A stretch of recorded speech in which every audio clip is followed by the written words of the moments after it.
to go to University of Tennessee, they were already loaded. Yeah. Like, it wasn't no ifs, ands, or buts. You had guys, Tony Harris, who could have came out and went to the league, Isaiah Victor, who was coming in all-SEC, C.J. Black, all-SEC, Charles Hathaway, knew who he was, Vincent Yarbrough coming in.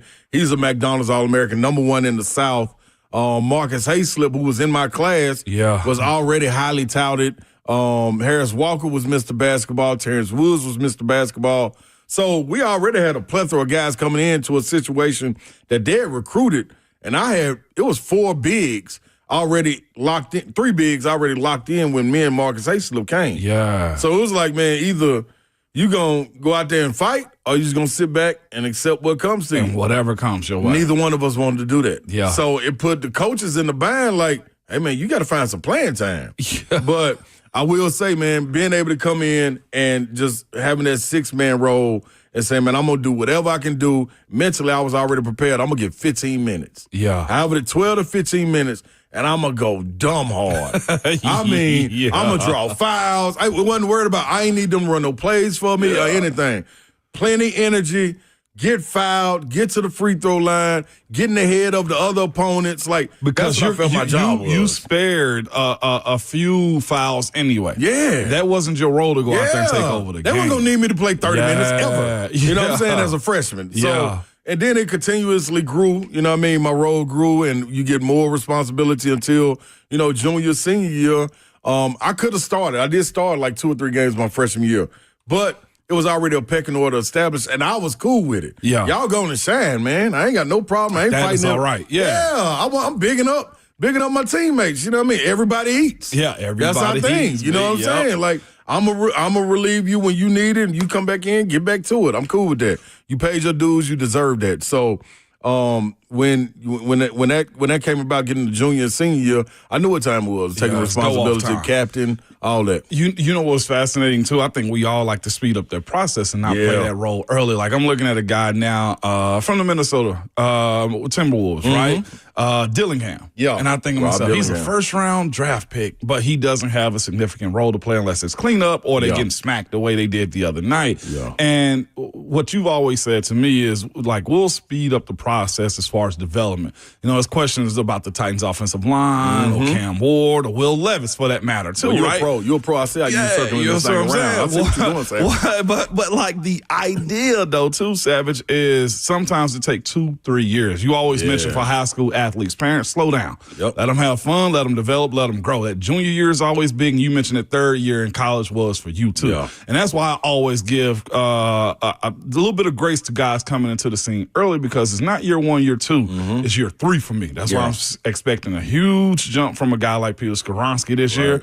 And not just that, we having a conversation of when is it for a guy to take off, and the expectations of the star showing up, too. We got a lot of lanes we got to go through today, Savage, as far as the mentality and mindset of teams, development, and just stars, too. Yeah, I'm looking forward to this conversation. It's going to be good, man. We need you listeners. You all can tap in all throughout the day, 615-737-1045. How important is it for your stars to shine in a franchise or program? So we're taking this from college all the way to pros. Like, Savage just laid it out for you. Yeah. It's right there on the platter. You dive in, like, what's that jump?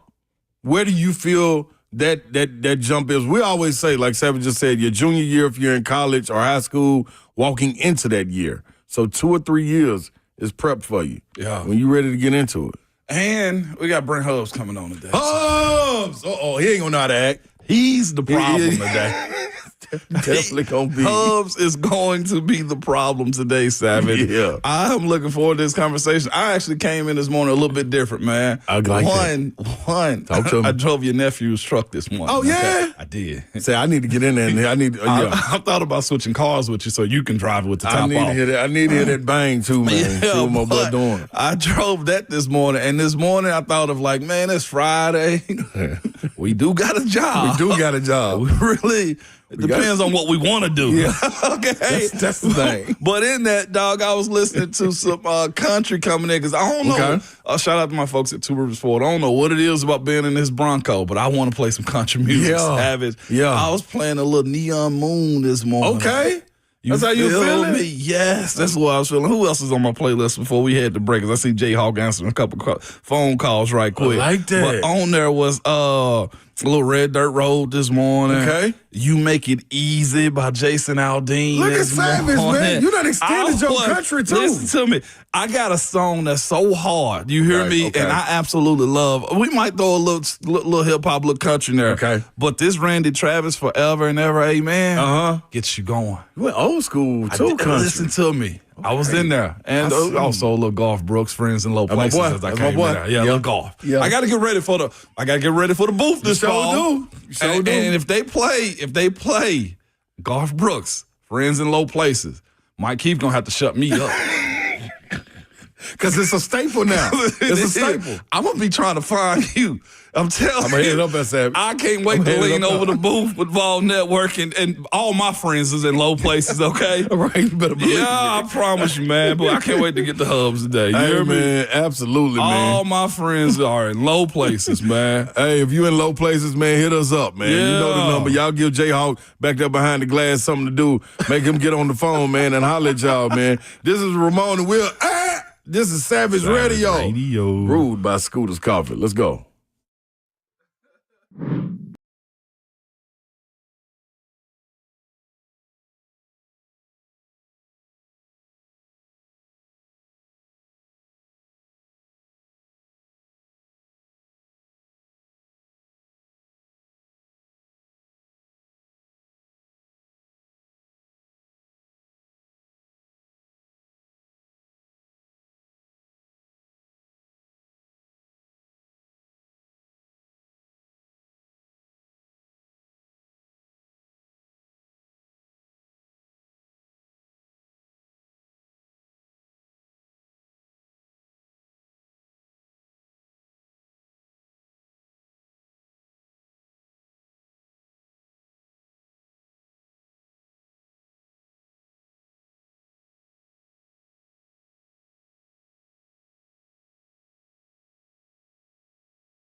Let's go, baby.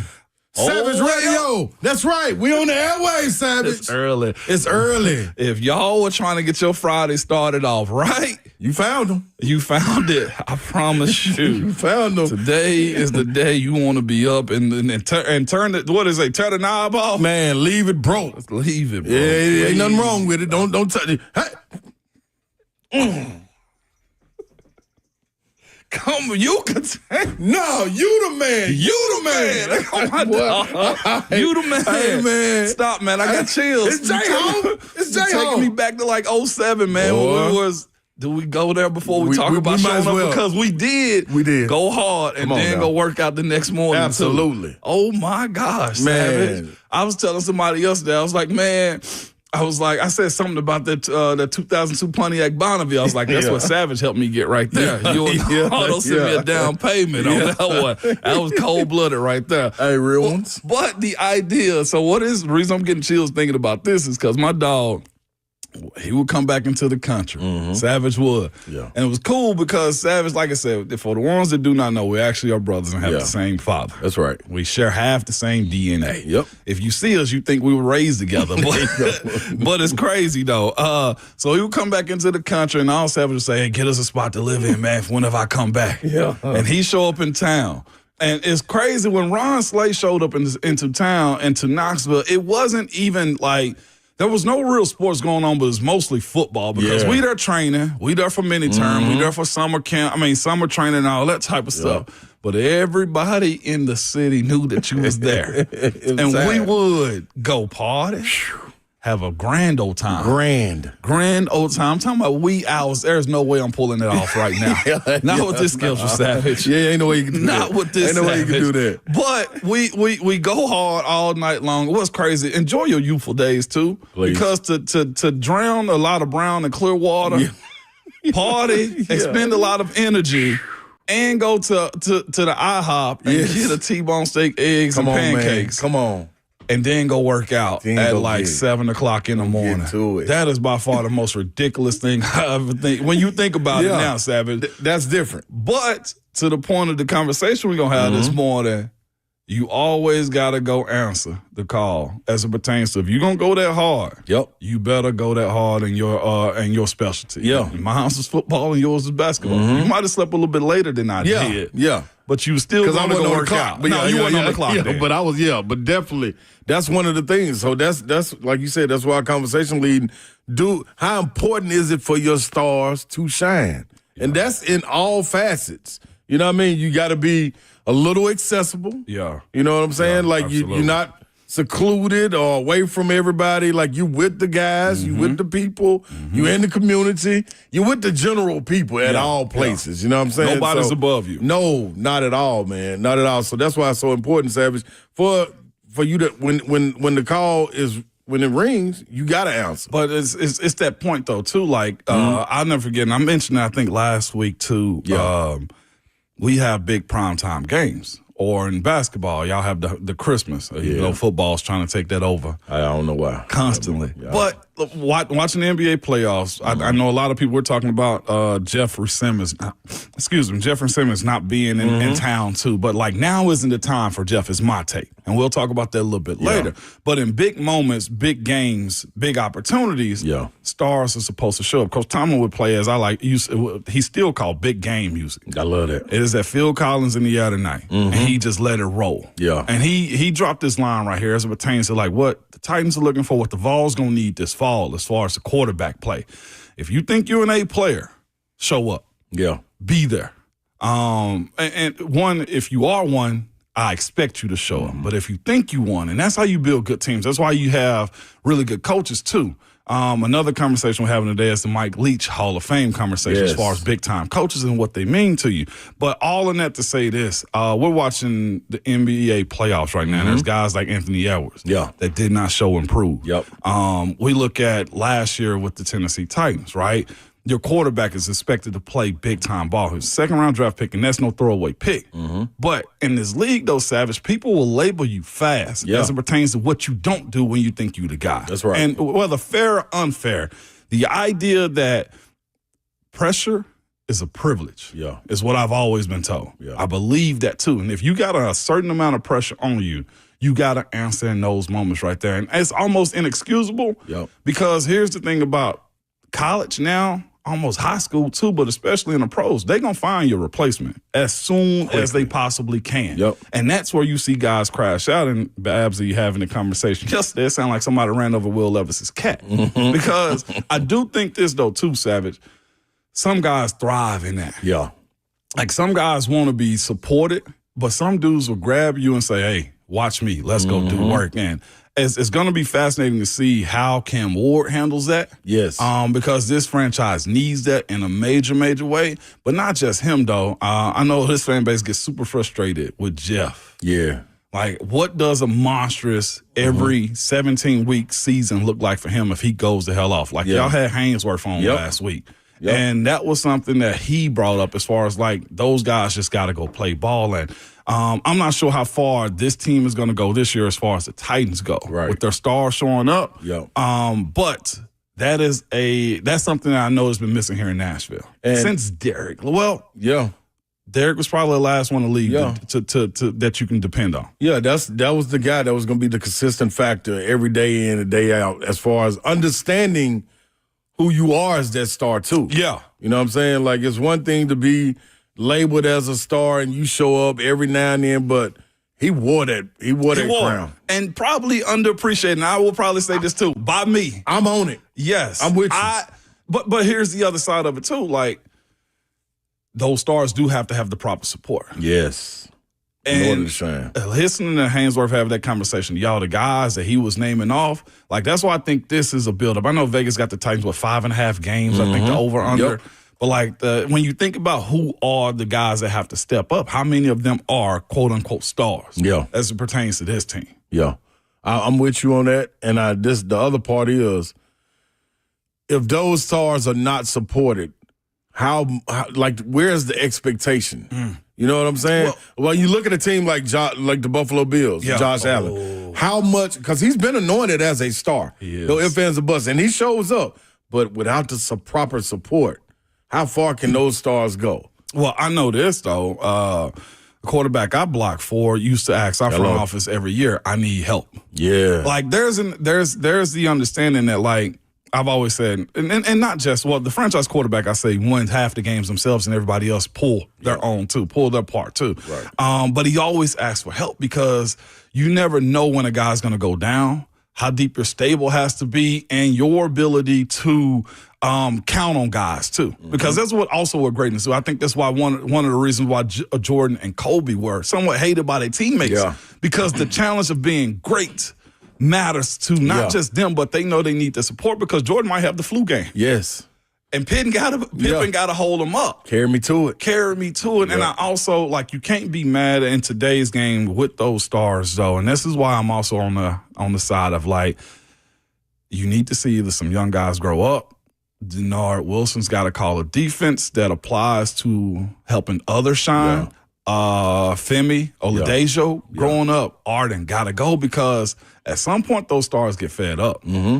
Right? And that's my conversation as it pertains to Jeff. And I've been somewhat dropping that one too. You need to help him before he pulls a Derek. That's right. And wants out. And then you get almost another 2,000-yard season from him in Baltimore. So there is a fairness in it to the stars too. But on your side of your sports, Anthony Edwards, his ability to, how did he handle the last two games? You know what? I think when you look at it, the way he was defended, 100% of his drives, it was always help side there.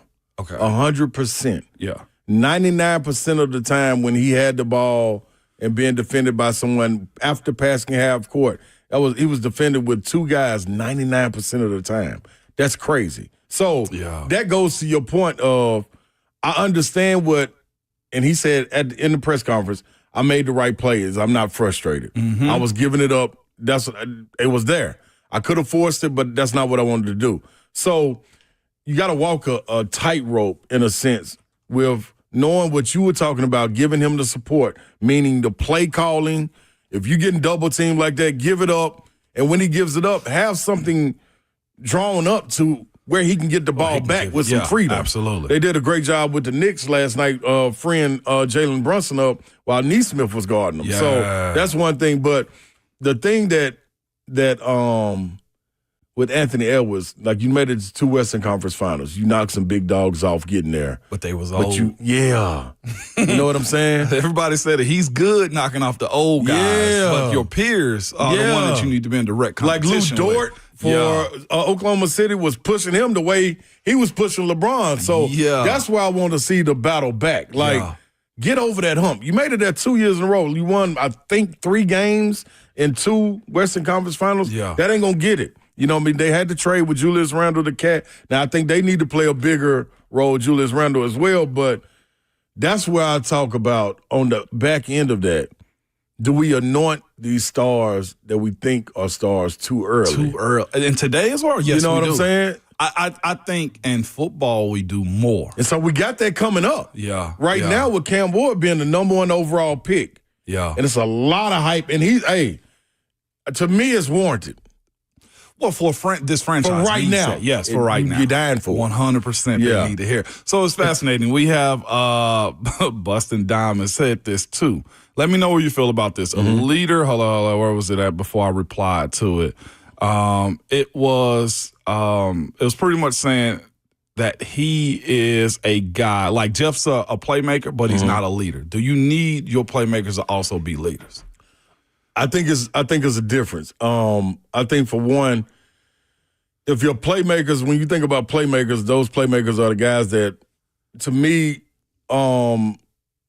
they control the outcome of where the ball's going. Yeah, like a quarterback. A running back can do that. You know what I mean? A wide receiver, that's a playmaker, but that don't necessarily need to be your leader. You know what I mean? Because they're out there, they're out on the island. Sometimes they might not be comfortable. You know what I'm saying? That too. Like, let's take away from Jeff, take Chris Jones. Yeah. So Chris Jones makes timely plays, but he has support around him at all times as well, where he can come out the game and they go like, all right, that's 3 plays off. Get back in there. We need a big-time stop. And he's always coming through. Yeah. Always coming through. Yeah. So do you say that he's not a leader? Because when we hear as far as vocal goes, we don't hear about that with Chris Jones. You don't hear it as much. You don't. Yeah. But then at the same time, when he was sitting out about the contract, that's all we kept on hearing. Yeah. So it's one thing to be the way the media labels you as being a leader / playmaker, or the way your peers label you. So I think his peers in the locker room, like we need him on the field just for the overall look of it. You know what I mean? Absolutely. Like, he might not be one in the huddle saying, hey, man, this what you need to do. Snead, you got to be right here. That might not be his role, but the calming that he puts amongst the players because he's on the field, that's a leader too. That's a leader too. You know what I mean? So it's different versions of it. Big Jeff, to me, Big Jeff is a vocal leader. I think it's different when Big Jeff is not out there before they get ready to go back in and come back out the tunnel. The breakdown of the huddle, I think that's Big Jeff. Yeah. It's no ifs, ands, or buts. To get you going, that's him. Can he also get himself going and the rest of the team going from that D tackle spot? I don't know. That's fascinating. I don't know. Yeah, that's fascinating. I think some guys I look at linebackers and safeties to do that on defense. Yeah, I can see that too, but here's the other side. If you have a support system in place that allows that guy to flourish, that guy to flourish. Like I look at Chris Jones, right? Like, he's perceived to be a leader on that team because he make plays, but for us, it was Cam Hayward. Right. Like, Cam assumed that because he also had TJ Watt doesn't want to be vocal. Yeah. He doesn't want to be the rah-rah guy. He'll go, he's a lead by example guy. Mm-hmm. So I think there's a place for it. There's an idea that, look, we just want you to make plays. Antonio Brown, hell of a playmaker. Yeah. Not a leader. Yeah. Not a leader at all. Difference. So there is a difference in it too. Like, most of the times, more times than not, your leader guys usually will come from the glue guys, to be quite honest with you. I will say this too. I do think coaches, to your point about anointing guys, I think coaches pick captains more times than not because of the plays that they make. That doesn't necessarily mean them a leader. Right. I'm not going to toot my own horn or anything like that, but you knew the dynamic of our team. No ifs, ands, or buts about it. Like, it was starting off as far as like heartbeat of the team, it would probably have been Marquise, myself, And then Ben is in that conversation because when he speaks, because of what he does for the team, you're going to listen. Right. So I do think there is a two-way street with identifying the guys. But to your point, on those primetime games, though, those dudes have to show. And that's where the pressure arises. Yep. And let me say this, Savage. I was privy to being behind the scenes, and when you walk in a room, being able to go to Steelers practice with you, it was when did we go up in the off season? It had to be in the off season, like preseason. Yeah, it was around this. It was August. August. So we went up in the preseason, and I remember standing back. I was just looking through the pictures on my phone, standing back and watching how you work the room. That right there is one thing when you walk into the locker room, and all of a sudden, you know what I didn't know. I knew you held that space as far as leader goes, but it's different to be in there amongst y'all. I only got to see it with the offensive line. Yeah. When y'all used to have y'all gatherings and things like that. But to go in the locker room after you had already been gone for 2 years and everybody still be like a moth to a flame, I'm like, oh, okay. Yeah. I see what Savage is. Then we walked in the indoor when they were getting ready to do walkthrough. Yeah. And everybody, coaches, everything kept coming over to talking. And it wasn't just paying respect. Oh, we got OG back in the building. No, it was like, hey, man, listen, this ain't like y'all was, man. I remember y'all would have stopped this. And I'm like, wow. Yeah, that's what they were saying. That right there shows that different type of leadership. Even though you didn't get the notoriety that could have come with it, like that was your role. And there's no ifs, ands, or buts. So I do wonder on that side, who are the Titans guys assuming that's that role? What you want to know. And I do think that's why that 18 pod that they have is a crucial part into identifying those guys. Yeah. Because hearing Calvin really speak up the way he did. Who do you need it to be? Week. Who I needed to be? I needed to be JC Latham. I needed to be him. I love it. I don't think Tavondre's been there every single day. Yeah. I love it to be I start with him more than anything. JC offensively, I love it to be Tavondre. But all in all, I think it ended up being a young guy like Jarvis Brownlee if he can make plays. That's the other part of it, though, too. You got to be able to be visible. You can't just be a rah-rah guy that's talking, because that's the reason why you have some guys assume to be leaders because of the plays they make. But you also better be in the mix. J.C. Latham, to me, is one of those guys, because I don't see Peter Skoronski being that type. Linebackers, like you said, I love the pull from that group, but they're young. I like it to be Cedric Gray, but is he going to start this year? Right. You know what I'm saying? Like, that's where I'm started with it more than anything. I know I know they have Amani Hooker, but, like, how much longer is he's in the mix before they try to transition to somebody else? I do think there's a wave of young guys that need to be assuming those roles. And at the state of this team, for me, as far as the Tennessee Titans go, a young guy shouldn't be afraid to speak up. Yeah.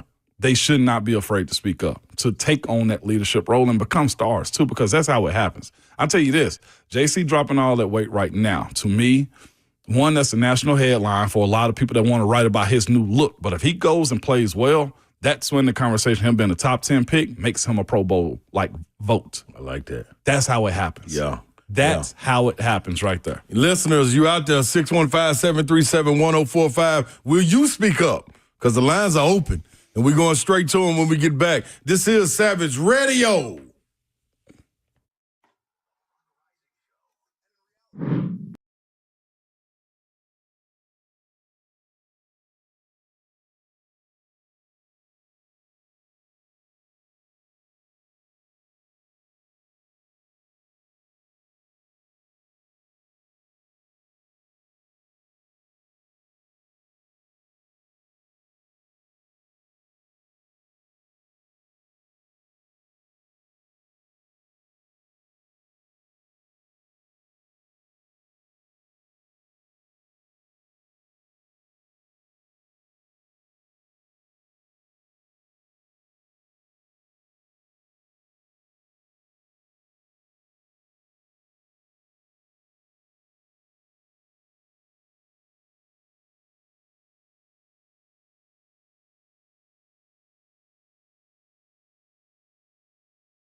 Welcome back in, people. Right here on 104.5 The Zone. It is Ramon and Will. Skirt Savage Radio. You know what it is.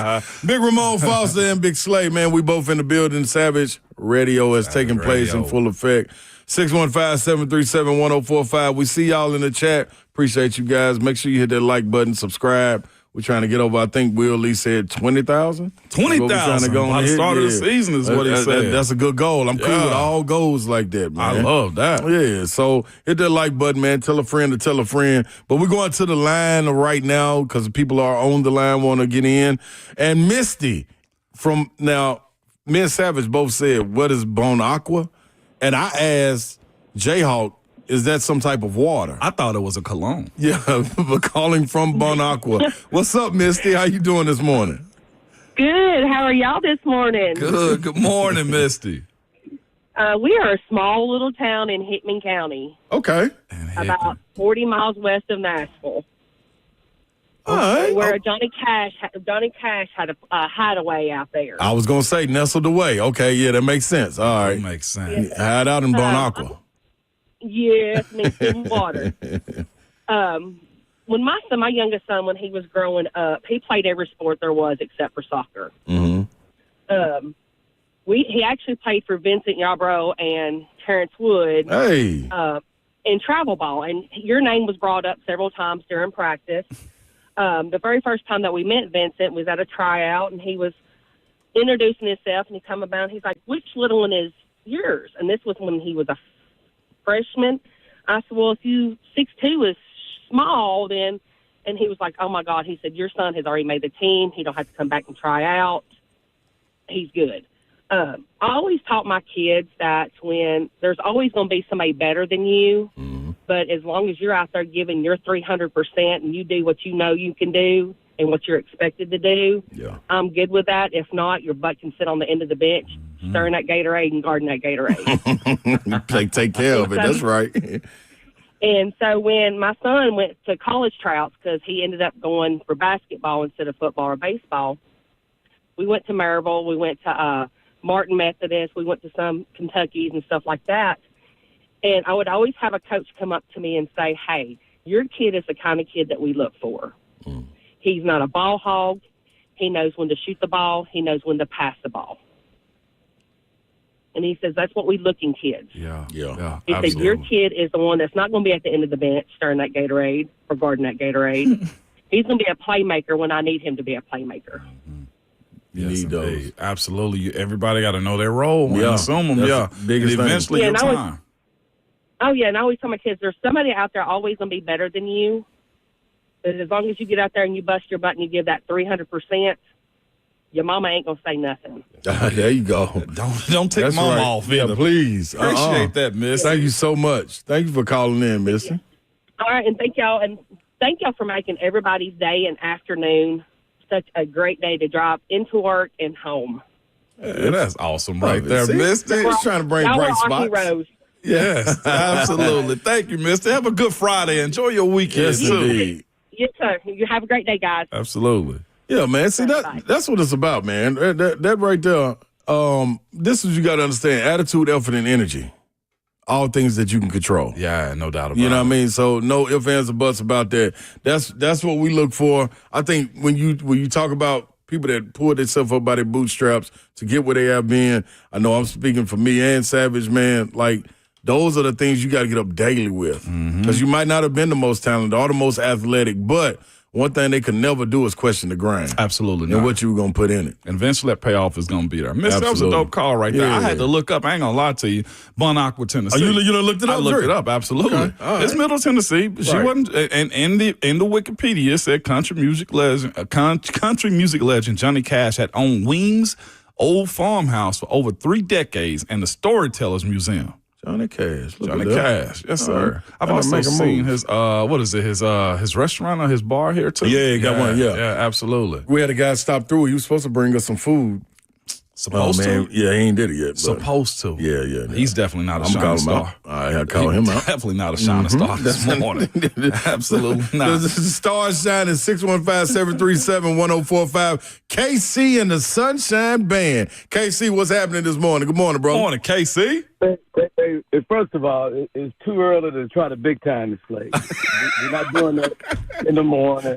I followed this sleigh ride from Knoxville to Nashville to all kind of villes. That's right. Ramon, good morning. How you doing? Man, Casey, I'm all right, man. We up above ground. Let's roll on this Friday. Look here, first and foremost, man, I'm aging myself. People don't know exactly how great your father was. I'm talking about the real Big Ron. I see Ron run. He was Herschel Walker before Herschel Walker. Yeah. He was the first real big back that we had, and people don't realize the tradition at TSU with John Merritt and Too Tall Jones and the West Tennessee connection, but your father was unbelievable. You guys need to have him on sometimes, man. KC, let us tell you this, man. One thing for sure, we get him on, he's never getting off. He ain't ever getting off. Forget about that. Like, we're running through all breaks. I can promise you that. And what's cold is, I think that's a session for that's the smoke, that's the stogies and bourbon set up right there, that's KC. Most definitely what that is. Because I can't wait to hear them stories my doggone self. Man. This cat was something else. He was a big back man, but I'm very proud of you guys. Now, let me just see, man, is this the precursor for the color commentator for basketball and football? University? You think I don't see y'all? Listen, KC. You think I don't see y'all, but I see y'all. Don't play with me. That's all we just trying to do, be heard and seen just a little bit, more than anything. I'm just saying, Slade, the bet's still on with my tickets for the SEC. You think I'm playing? You think I'm playing? I'm not playing with this, man. I got you. I'm just saying, man. And you know I'm going to hit you up. You've been calling it, too. You've been calling it. No lie. Yeah, so do not play. I've been calling every single thing, and you know, I've been speaking this thing into existence, man. But I'm really, really proud. I had some older guys. You guys don't realize when you have a platform and you have the presence that you have, just how important it is for young people out there to see what you guys are doing and realizing they can do it their way. And they can do it in the same form and fashion that you guys do it. It's amazing, man, what you guys have done in a short period of time, and I'm very, very proud of you. And it's one of those things. Just want you to know, man, people out there listening, they're watching, they're cheering for you, but you can do it your way. Yeah. And it's important for you guys to understand the platform that you guys have. And I'm just proud of the power of networking. And I know, Ramon, you probably spoke to it with Slay about the power of networking and just taking no for an answer. But just wanted to call in and, man, tell you guys how proud I was. And I also want to let you know, man, the bet's still on, bro. You know what I mean? I got you, Casey. I see what y'all doing. Don't play with me, man. But good morning, man, and I'm enjoying the show. And just really love your dad, man, and what you guys are doing. And I'm a hang up, man, but very proud of you guys. Appreciate that. Have a good morning, brother. Man, that right there, man, speaking of Tennessee State, like, we talk about it all the time, the ties that are there, and they had taken place, man. I want to shine a light on them real quick before we go to break. Joe Gillum, the Joe Gillum football camp is taking place over there. It's been going on from Tuesday to Friday. I meant to talk about it earlier in the week. Got a little sidetracked because of the Savage? Yeah, my meniscus, man, threw me off. It kind of my little knee. Talk about your knee. My little knee got a little wobbly on me and didn't have me acting right, Savage, out here. So I'm trying to get it together. But salute to them still coming back, man. When you talk about that Gilliam name, that is one that reigns through and sometimes doesn't get the acknowledgement that it needs when you have a guy like Big John Merritt who was in place as far as being the figure to push Tennessee State before a Bear Bryant was Bear Bryant at Alabama. You know what I'm saying? So being able to get guys in there. But salute to TSU, no question about it, man. Absolutely. Big Ron was a monster. You know what I mean? We had to get that.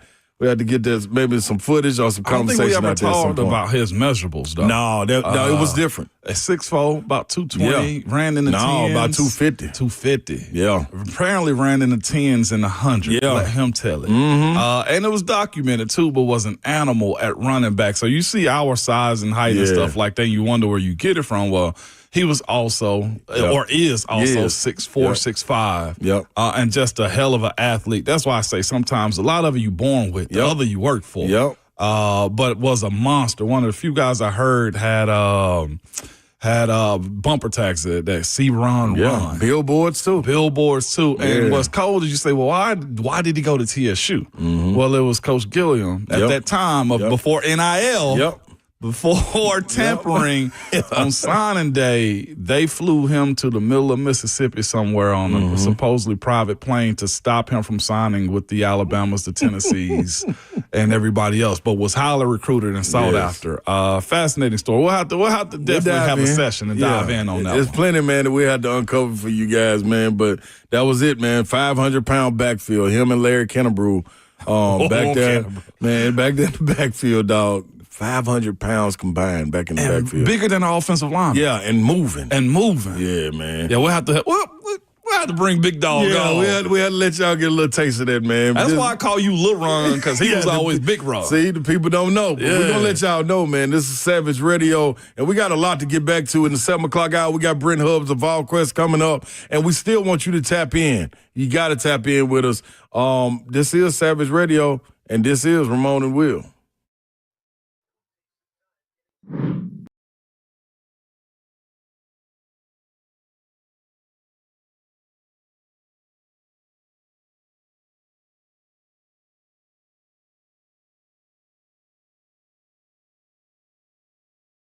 It's Ramon Foss for Hiller Plumbing, Heating, Cooling, and Electrical. Good people, man. Nobody wants to deal with a plumbing, HVAC, or electrical emergency. Not at all. Most of the time, you don't even know what it's going to cost or if it'll get fixed right. Or you know how it goes these days. If somebody's just trying to sell you something you don't need.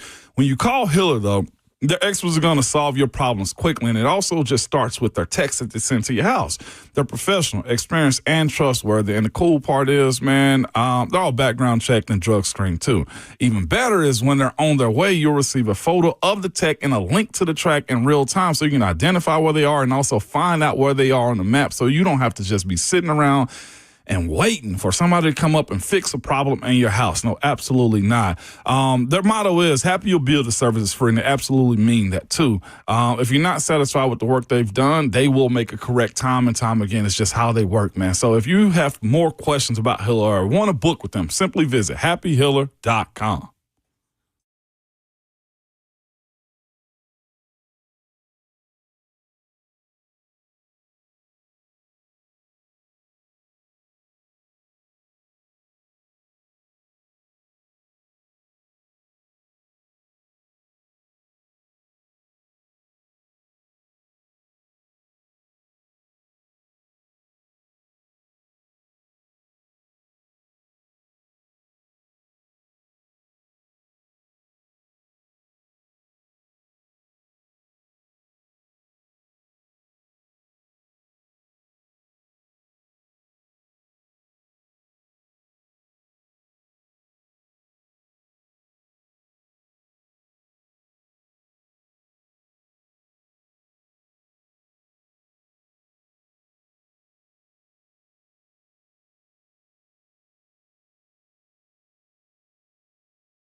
It is 7:03 from the 104.5 The Zone Studios. Good morning. I'm Justin Hawkins. Conference finals last night in the NBA. The New York Knicks staved off the elimination in dominating fashion, beating the Indiana Pacers at home 111-94 in Game 5 to force a Game 6. Jalen Brunson led the way for the Knicks with 32 points, 5 rebounds, and 5 assists.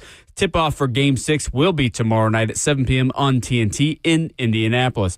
In the NHL last night, the Edmonton Oilers became the Western Conference champions for the second straight year, going back to the Stanley Cup final, beating the Dallas Stars last night 6-3 and winning in 5 games. So it'll be a rematch of last year's Stanley Cup finals with the Florida Panthers versus the Oilers, in which the Panthers took home the cup last June, winning in Game 7.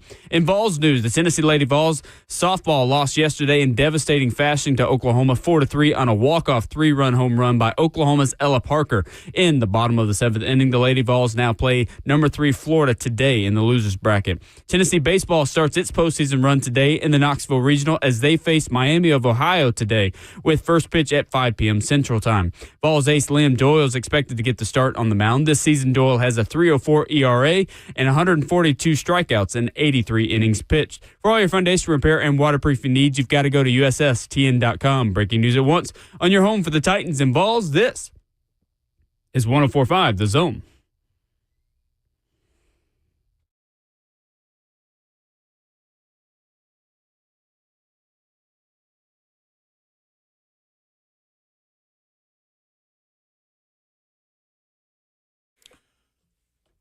Good morning, good people. Welcome in to 104.5 The Zone. Ramon and Will. We got Savage Radio taking over for the next 3 hours. We're going into the 7 o'clock hour. And yes, 11-year veteran. Yeah. Ramon Foster. In the house. In the building. In the building. Jayhawk behind the glass, though, you know. All at the same time. I like it. I'm Big Slay, man. Just sitting in, you know, we just doing our thing on this good Friday morning. You know, it's only one way to start your Friday going into the weekend. Yeah. It's with Savage Radio. It's with Savage Radio. And everybody's been waiting on this one, too. Buck, he let the cat out the bag earlier. Yeah, Buck, come on, dog. Can't hold water. Sheesh. I think after a while, he wasn't trying to hold the water, too. Let it go. I think after Buck realized he made a mistake on telling who the guests were going to be this week, he just threw it in overdrive, Savage. Is what he did. It's like, I'm going to say it every break. Just keep on going. All right. Yeah, exactly. But it was cool working with Buck, though, this week. I'll be honest with you. Buck's good, man. Buck's good. When Will Lee get back next week, I'm going to give a report card. Okay, that's going to be dope. I'm going to give a report I can't wait to hear that, then. I'm going to give a report card of all the guests, man. I promise you that. It's going to be a good time. So you had Mayor sit in with you after Buck, then Babsy yesterday, then myself. So I can't wait to see this little report card. Yeah. Somebody may be in detention, ISS, maybe? Maybe, okay. Maybe. Yeah, or may have gotten a get out of jail free card. Okay, that'll work too. Because your girl. Yeah. Dawn, I was looking forward to this one because naturally, right? Mm-hmm. But Babsy I was just like, look at my girl. She's such a firecracker, man. Yes. I tell you all the time about Babs. I'm like, hey, dog, she the one. Yeah. She probably ain't up right now to hear me give her flowers. No, absolutely. Now, she told me yesterday on the show, she said, I'm gonna get up and listen. I'm gonna make sure I listen to y'all on the way. I forgot what she said she had to go do. But I said, what time you getting up, Babs? She said, about 9. Babs, we gonna be 3 hours in by then. We gonna be done. You might well lay on back down like I do for my nap then. Hey, something monumental happened yesterday, though. I don't know if she's even told you this, so it's got to be an outside the house individual. Okay, she told me you're right, and I instantly stopped then. She told me I was right on something. Really? And I immediately said, Travis, her husband, I said, Harder, Mr. Whatever you want to call it. Right. I was like, I guarantee you she never said that to you. And he texted me, so like, I've never heard that. That you're right. Wow. You're right, yeah. Okay. No, she must have had a slight fever. Yeah, that's all. She had a slight fever. Bumped her head a couple of times in the last 6-7 months. So, that's all it was, Savage. But that's my girl, though, man. But, yeah, report cards coming out next week. I can't wait. That's going to be good right there, man. Yeah, that's going to be good. Facebook, YouTube, Twitter, and Twitch. Twitch, please. Yeah, buddy. That's where you can hit us up at. It's be live on the streams. Going into 7 o'clock hour, we got Brent Hubs of VolQuest coming up. Give us a little bit of the Vols. And also understand that Tennessee baseball plays today. Vandy baseball plays today. They got Wright State, Tennessee hosting also, like Vanderbilt. They're taking on Miami of Ohio. Also, the Lady Vols softball looking to bounce back. I was giving the play-by-plays yesterday. We had Greg Cosell come on, and it kind of stunted what I was doing for the play-by-play, which I thought was working. So I didn't get to give everybody going into the bottom of the seventh, what was supposed to be taking place. So that little blink in armor. Walk-off home run, Savage, man. Oklahoma won. Carlin Pickens is a monster. Yes. We're doing a little softball segment right here before Hubs come on. Yeah. Carlin Pickens is a monster, okay? And she's that good, and he knows she's that good.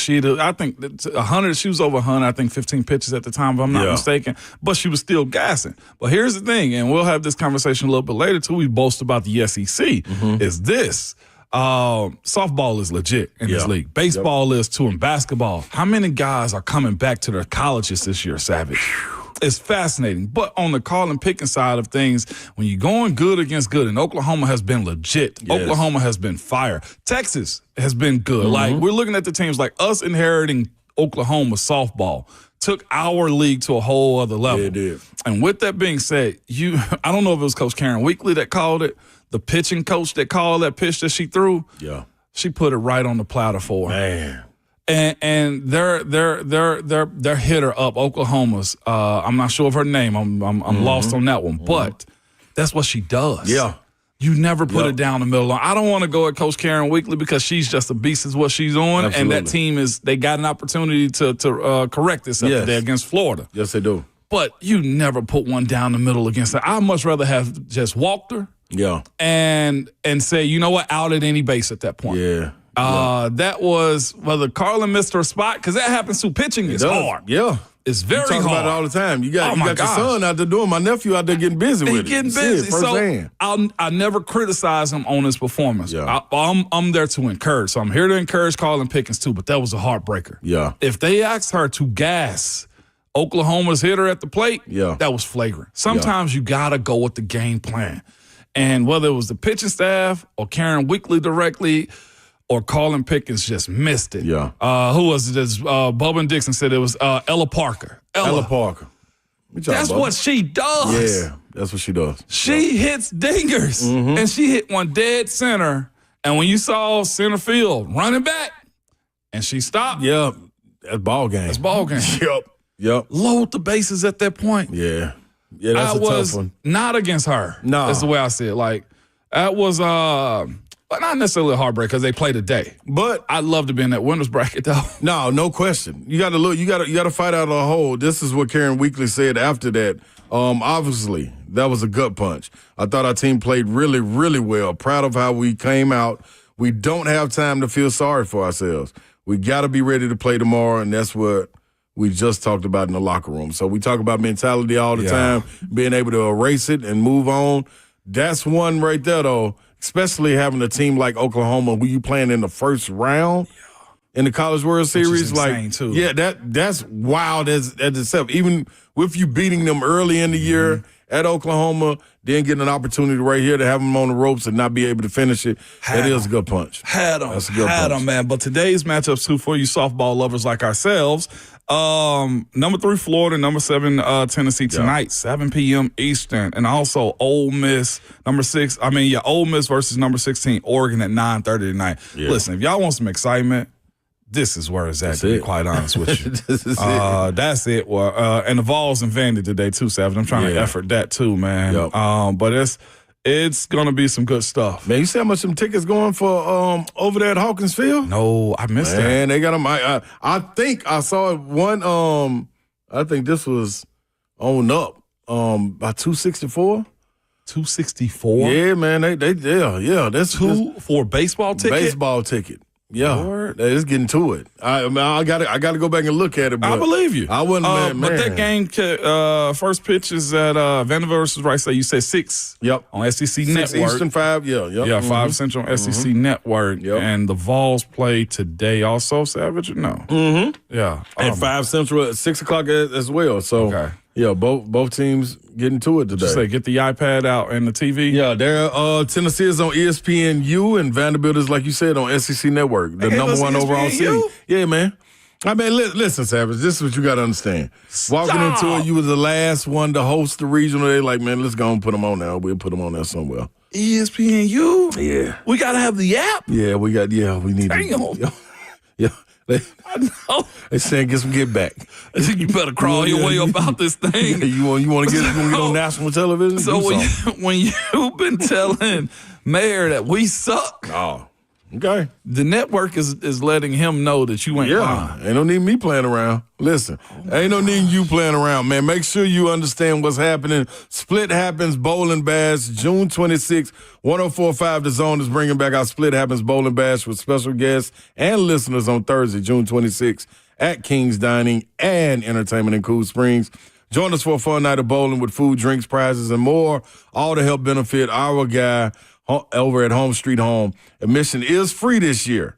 RSVP now at 1045thezone.com. So stay tuned, man. There's plenty of things that you can get lined up with. You want to come out and holler at us and, have a little fun. Like last year, I remember taking my shirt off, and Coach Mack made me put my shirt back on and give up the microphone. So you're in store for something. Yeah, he took the microphone. He's probably, that was history being made too. It was. Because nobody has ever taken the mic. And guess what? This is how cold I was. He took the mic from me and then I went and got it back. So then he queued the guy up, whoever was doing over it, like the engineer. He was telling him, just unplug it. Unplug it because he's not giving up the mic. Just unplug the mic. So I was sitting there talking, and having a good time, emceeing like I MC, and all of a sudden the power was drained, Savage. It was over. Oh, Mac pulled the plug? Yeah, my dog pulled the plug on me, man. Oh, my God. Man. It get like that, man. That's the first. Yeah. It's got to be because nobody's ever turned the mic on or told you put your shirt back on. Ever. I know somebody that won't tell me to put my shirt back on. That's Brent Hubs, man, and he'll be coming up next of Vol Quest. So make sure you stay tuned with us. It's Savage Radio.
Welcome back into Savage Radio right here on Ramon and Will on 104.5 The Zone. And we got to always mention that it's brewed by Scooter's Coffee. That's what's going to power you through, getting us through up bright and early. And when I get an opportunity like this, Savage, to get on the same airwaves at the same time as a guy like Fall Quest on Brent Hubs.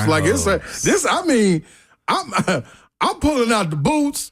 You know what I mean? I'm dusting them off. I'm putting my cowboy hat on. Yeah. I also got my jeans on because I don't know if we're going to have to go out there in the garden to get something together while we listening to the tunes. Absolutely. But I always know Brent Hubs going to deliver. Brent Hubs, what's happening, my brother? Don't get fired. Don't get fired. Don't get fired. That's my goal this morning. I saw you two on the air together to start the day, and I said, Lord help, what man's get done today. Somebody fell asleep at the wheel. They put you two on at 6 a.m. I'm just saying. It's been a good time, man. It's been a solid time this morning. And we couldn't wait to get to you, just so you know. Could not wait. Good. Too many stories. There's too much statute of limitations not passed yet on some of that stuff. So I will say this. You know when you're doing radio with you two guys, I'm talking to a star, and then I'm talking to a guy, because when Ramon was coming out, I could call Henning, Tennessee, and all 87 people in Henning could tell you where Ramon was. Ron Slade's the only man I know that went to Mouth of Wilson, Virginia, and nobody could find him. And I mean, there's nothing in Mouth of Wilson, Virginia, and they couldn't find Ron Slade. It's so way. Hey, Hubs, since you've been in and out and up and down all of the Southeast, man, I got a question for you. Have you ever heard of or gone to Bon Aqua, Tennessee? What? Yeah. That's what we said, too. Bon Aqua, Tennessee is in Hickman County. Is that like a hair product, Bon Aqua? We said, I asked, was it water? Yeah. Was it some new water company? Yeah, but it is an unincorporated community in Hickman County, Tennessee, actually, man. It is located north Hickman County, about 9.2 miles southeast of Dixon, just so you know. You set me up. I didn't know. Me all kinds of if most people know where Henning, Tennessee is. Not to get fired. Now you're going to get some incorporated town after. I can't wait to call Mike and Franklin and tell them you don't know where it's at. I can't wait to tell Mike and Franklin. Well, he Mike in Knoxville now, by the way. Yeah. Sure is. Hey, listen, Brent Hubs joining us right now. I'm looking at your article with the War Room. Summer workouts set to start, recruiting in full swing, hoops and baseball. There's so much going on right now, so much traffic. Settle some of this when you start talking about the summer workouts. One of the things I saw was the tackles. But a lot of responsibility being put on Lance Hurd and David Sanders and them having to grow up quickly. Brent, how important is this summer for them?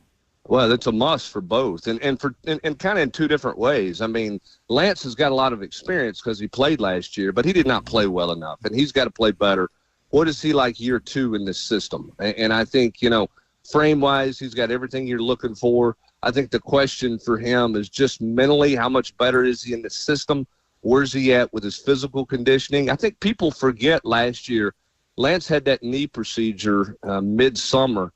And so he did not really get to work out much of July. And so when he got to fall camp, he had the bulky knee brace on, and he looked like a guy who hadn't worked out in a month and hadn't been conditioning. And it really affected him, particularly early in the year. And then he got the injury on top of that again and really never got started the way that everybody anticipated. So he's got to take a real step.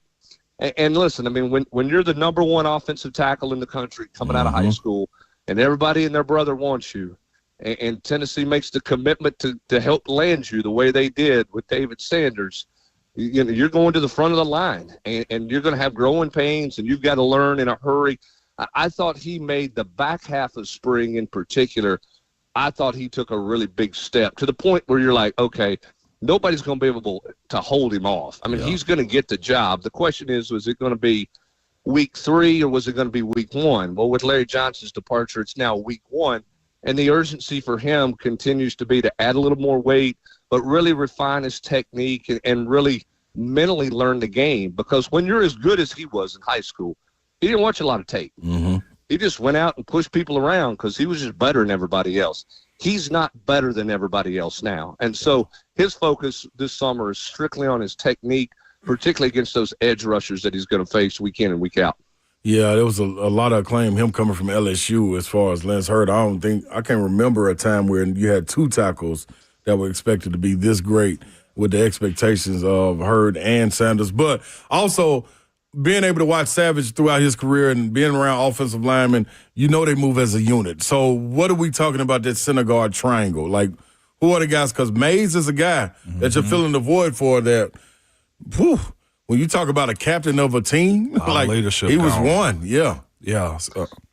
Yeah, you know, it's different. This time a year ago, it was put four guys in a bubble and don't get them hurt. And now you got to go practice them, right? Now you got to go play. Now, Wendell Moy is going to be an anchor for you at guard. I love everything about that transfer from Arizona. He fits the bill. He is everything you thought he would be and then some as a transfer coming in.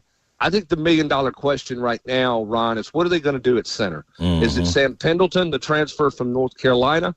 Is it going to be William Satterwhite and Pendleton slides to guard? Where do they feel like their best five are going to be? Is that Pendleton at center or Pendleton at guard? Is Sham Umaroff the best answer at guard to slide Pendleton inside at center? Those are the questions that you have. Here's the other thing, too, you wonder a little bit. Which quarterback or which center do the quarterbacks develop the best chemistry with? Is it Satterwhite? Is it Sam Pendleton? Pendleton's played. Satterwhite hasn't played. You got two young quarterbacks who've never been on the field and a transfer who's just now learning the offense. We heard a lot last year about how much Cooper helped Nico in terms of managing the game. So where is that relationship with the center and the quarterback? And if I'm a quarterback, I tell you what, I'm taking as many snaps as I can with Pendleton and Satterwhite and working on that chemistry and working on that communication, because there is a lot asked of the center in this offense to help with protections. And with a young quarterback, there'll be even more asked of the center. Can Pendleton handle that better than Satterwhite? That's the question this summer. No doubt about it. Brent Hubs is with us this morning of all questions on 3. Hubs, man, there's the conversation that Joey Aguilar has the most experience, been in multiple offenses and whatnot too. But you also wrote in your war room. By the way, if you guys aren't subscribed to VolQuest, you're hurting yourself by not doing that. So much information is there. But with that being said, too, you said Hype will double down on the idea that this team has to grow up and fast. There's no time to be young. But with that, the two young quarterbacks on this team, man, Jake Merklinger is one of those guys, right? And when you look at also George McIntyre, you're saying they're not going to lay down. What is that competition going to look like for those guys with Joey Aguilar? Well, you look at Merklinger. There's a photo out on Twitter this week. What was he doing? He was working out with, a bunch of those receivers. He was working out with Mike Matthews and Braylon Staley, and he was working out with Travis Smith, the freshman. He's not going to roll over. You know, he had the best spring he's had in his career. He's got more confidence than he's ever had. There's a guy coming in that doesn't know the offense, that's trying to learn the offense. And so what are you going to do? Are you going to – I mean, if you're a competitor, are you just going to sit there and say, well, they recruited over me? Or are you going to sit there and go, you know what?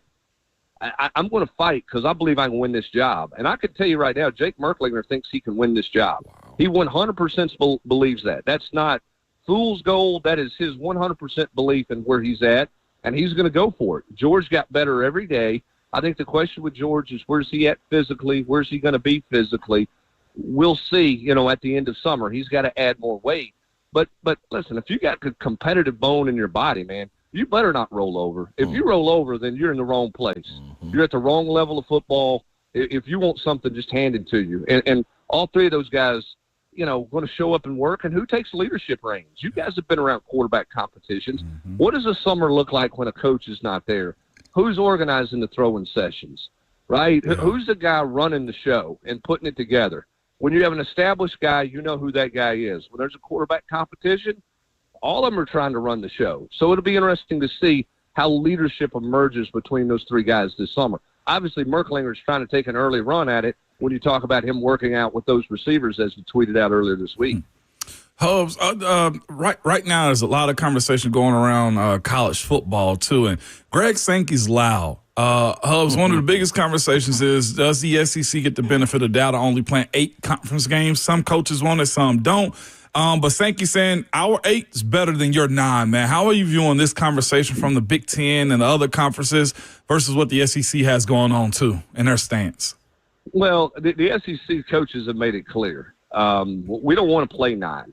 And they've been that way for 4 years now. They don't have any desire to play 9 in this league because it's a gauntlet. So now you get down to, all right, what do you got to do to get to 9 games? Well, you probably go back to that 4-4 model where you have 4 automatic qualifiers from the Big Ten and the SEC. The Big Ten's comfortable with 4 automatic qualifiers because, quite frankly, where their league is right now, that's about all they're going to be able to get anyway in the playoffs, right? And I'm not trying to knock them. That's just where their league is right now. You've got 4 dominant teams. When you look at Michigan, Ohio State, Penn State, and Oregon. Yep. Everybody else kind of playing catch-up. Indiana had a nice year, but the schedule fell to them. So it'd be hard for them to get 5 or 6 teams. The SEC feels like they're worthy of 6 teams a year in the playoff. Maybe they are, maybe they're not. So to get to a 9th game, I think you have to have the 4 automatic qualifier model. Now, the question is, do they go that model? In the SEC, coaches said this week in Destin, hey, we like the 5 automatic qualifiers, but that's not 5 for each conference, obviously. That's just 5 in general, and we'll stay at 8 games. Yeah.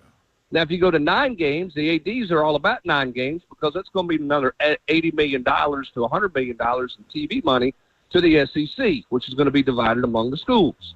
And we know every dollar counts in college athletics today. Yeah, so you really got, you from a competition standpoint, you got a bunch of coaches who don't want to play 9 games. From a financial standpoint, you got a bunch of ADs who want to play 9 games. Mm-hmm. How do you get to 9 games? You make the landing for the making the playoffs a little bit softer with this league. If you stay and you stay with the 5-11 model, the SEC says they're going to stay at 8 games. The Big Ten says, well, we're not signing off on a 5-11 model if you stay at 8 games. So you got a little line drawn in the sand, and we'll see what happens over the next 6 months because we got to know something by December 1st. And at some point, the SEC is going to have to put a 2026 schedule together for their teams to know who they're playing a year from now. Because right now, we don't have any idea what that 26 schedule looks like because we don't know if it's going to be 8 games or 9 games. Wow. Hubs, and on the other side of that, too, like Ron and I are going to have a conversation later as it pertains to why the Big Ten feels this way and et cetera. Is it because the last 2 national championships have come from the Big Ten? Does winning football weigh heavier than almost any other sport? Because Sankey asked for basketball. Florida answered the call, right? We're looking at the college baseball last year. The Vols answered the call. Softball, with us getting Oklahoma, Texas, and having everybody else be good in the SEC. Is it football the reason why the Big Ten is feeling this heavy on this decision?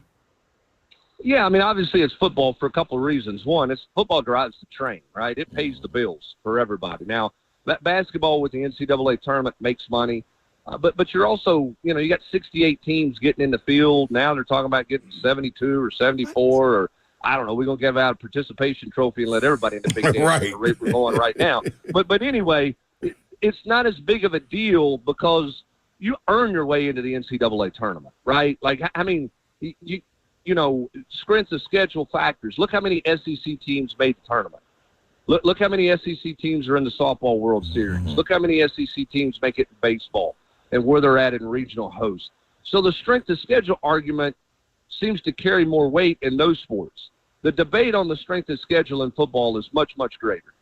But because, one, you don't play nearly as many games. Okay, so you look at basketball, and you got the Big Ten taking on, you know, the ACC schools and some individual, you know, invitational tournament in the preseason. You have a real cross-section where you can say clearly the SEC was the best basketball league in America last year. Mm. You don't have that cross-section in football. Now, Kirby Smart says, hey, let's stay at 8 games. We'll all play some big boys across the country, and you get a gauge on where the SEC stacks up to the Big Ten or where they stack up to other leagues. But the strength of schedule argument in football is so different than it is in basketball, baseball, and softball.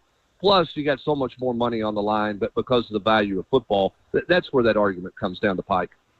No doubt about it. Hubs, also on the recruiting front, man, there's a Tennessee legacy Jason Witten's son is a 4-star linebacker, potentially hired. Cooper Witten, and not just him, but also local product too, Keyshawn Bowman, class of 2027 guys. How are they looking as far as the recruiting for this 865 they just had the past weekend and the future, when they're going to start getting some of these commits nailed down?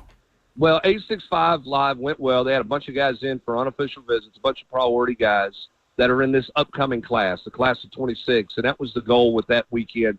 The challenge now is to get them back for official visits.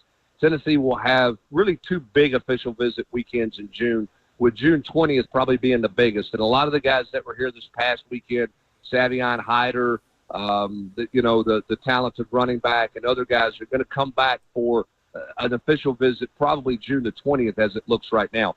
This coming weekend is a bigger deal because this is an underclassman unofficial visit weekend.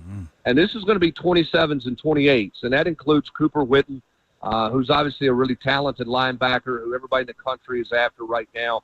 You know, Tennessee knows that they've got their work cut out for him. There's no assumption because his dad played at Tennessee that that's any kind of done deal or, they got the inside track. They know they got a lot of work to do there. Getting him in town this weekend is a big deal. They're going to have, probably 80 guys in town this weekend who are offer guys that are in the class of 27, 28. And it's just kind of a barbecue, hangout, get to know each other type deal.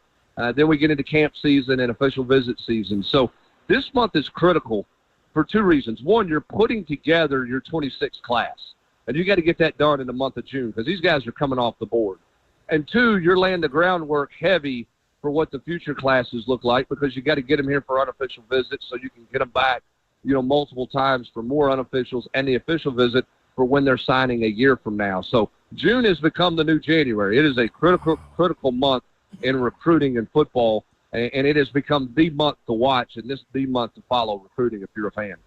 Hubs, also, with that being said, on the hoop side, everybody who's a draft pick is coming back. I know he's done enough, and he's a hell of a coach, and Coach Barnes. But Hubs, the SEC's hoop schedule and talent and rosters this fall is gonna be insanely good, man. Where are the Vols at in that conversation? Also, well, they're gonna be young, and they're gonna be new, and they're gonna be different. Now they're gonna be talented, but you're right. I mean, Auburn's bringing guys back. Yeah. Alabama's bringing guys back, and Florida's going to be everybody's darling. They're going to be the number 1 pick. Yeah. So it's going to be very different for Florida this coming year because all the expectations are going to be on them, much the way it was Alabama a year ago.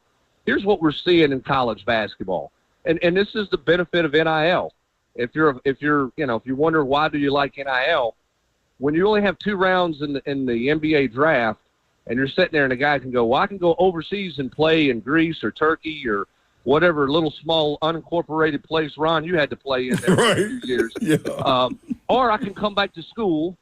All my meals are paid for. My housing's taken care of. And I'm going to get a monthly paycheck that's bigger than what I would got in Europe. Yes. Well, I think I'll come back to college. Yeah. So the benefit of NIL in the college basketball world is it's going to continue to make the league or to make college basketball an older game, more veteran teams. I think that ends up being a better brand of basketball. Probably eliminates a lot of Cinderellas in March. Yeah. But, boy, it's going to make for a captivating regular season and a captivating tournament as weekends progress because you're going to get a lot of experienced teams returning every year. I had heard on the baseball front that coaches at other schools, if they have baseball players that jump into the draft and they may go like 10th round or later, they're saying whatever your MLB contract is, we'll pay you to come to our school. So if it's an $800,000 signing bonus or contract, they'll just pay that kid to come back. Is that what is happening? What you're saying on the basketball front? Well, I mean, we're seeing just ridiculous numbers in basketball. Yeah. I mean, you're seeing $2 to $4 million for an individual in basketball. Well, I mean, again, the government's going to take their taxes out of it, but you don't have any living expenses off of it. So don't. I mean, everything's taken care of for you. So why not play against great competition in the States to try to better your stock as opposed to going overseas and trying to figure it out over there and then make your way back? Or why do you go to the G League? What we're seeing in college baseball is, do I want to ride on a bus and get a meal stipend and a little check, or do I want to take NIL money where I've got a strength coach, a nutritionist, we fly on an airplane, we've got, all of our stuff is covered from a living expenses standpoint. I'm gonna make more money playing college baseball if I'm a good player. Now, if I'm elite, I need to go to the draft when I'm draft eligible. But if I'm a college baseball player and I'm not there, I'm gonna make more money in college than I am busting around and single A and double A baseball. Wow. And that's what we're seeing a lot of guys come back for, because they're just not. It benefits them financially to come back, and they're playing great competition. Particularly if you're in the SEC, because it's the best of the best. Wow. That's a great place to be. Hubs, I love and hate having this conversation because every time I see Savage over here and just shaking his head. I can't stop. And just bobblehead every time this conversation he was born too soon, Hubs. He was born too soon, man. Can you imagine? I know Hubs got something buried back there in the backyard. I'll be up there soon to see what I can find. Yeah, and that's the tough thing. If you're a former player, you're happy for these guys. No question. Are you always going to have a bit of a jealousy factor to it? Sure. Yeah. No question, because you know how hard you had to work to make ends meet. Mm-hmm. And listen, I'm not saying you didn't have enough money to go to Taco Bell, all right? So let's be careful now. But this is generational type money for these kids. This is changing their families' livelihoods. And so if you're a former player who was a good player, who was brandable in marketing like Slay was, there's always going to be like, man, if my timing had been different, had I been later. Look at the game now. It's a positionless game. Right. That would have benefited you, right, Ron? Oh, my that would have helped your game. Yeah. And then the branding and the marketability factor of what you got right now. You'd be peddling everything under the sun in Knoxville, Tennessee, if you were here. And look at how your the recruiting process would have been different. Yeah. It just, and I get it. I understand. If I were in those shoes, I would have, disappointment, some jealousy. Again, you're not against anybody making money now, but you look at it and say, what could have been? Yeah. And I think there's a lot of players having that. That's why we have the house settlement. This goes back to Ed O'Bannon, right? This is a 25-year lawsuit of saying, he's saying what could have been had I been taken care of the way student athletes should have been. Should there be guardrails around some of it? Absolutely. Are we out of control with some of it? Yes. Yeah. But do student athletes deserve a piece of the pie? Man, I don't think you're finding anybody out there, even the oldest of old school coaches, who don't believe student athletes should get a piece of the pie. Do they want regulation on it? Yes. But do they understand what the student athlete means to the game? Yes. And because of that respect, everybody believes that the student athlete deserves something. And if the NCAA, this is my soapbox, dadgummit, Ramon, you got me started this morning. They're going to be 9 points on YouTube's chat, like Hubs is long-winded. But if the NCAA had taken care of business 30 years ago and given guys some money, right now your salaries would be probably $250,000 for student athletes instead of guys making $3 or $4 million a year. And that's just something that the NCAA had no foresight. They didn't look at it that way. They wanted to hoard all the money up, and boy, it's costing them on the back end right now, big time. Absolutely has, man. Oh, we appreciate that TED Talk. Man, we needed that. We needed that this morning. We appreciate that. Jeez, Hubs, I can't wait to see you soon, man. Well, appreciate you coming on with us, Brent. Absolutely, I appreciate it. Hopefully we didn't do anything too bad to get us in trouble, and you guys behave yourself the rest of the day. I look forward to watching you guys. Appreciate you. Appreciate it, Hubs. Man, appreciate it, Hubs. Man, that right there is Brent Hubs. Now, always brought to you by Ascend Federal Credit Union, your financial partner for every stage of life. We gotta get through the break, but you know what's coming back? Still gonna be Savage Radio. Still gonna be Savage. Right here.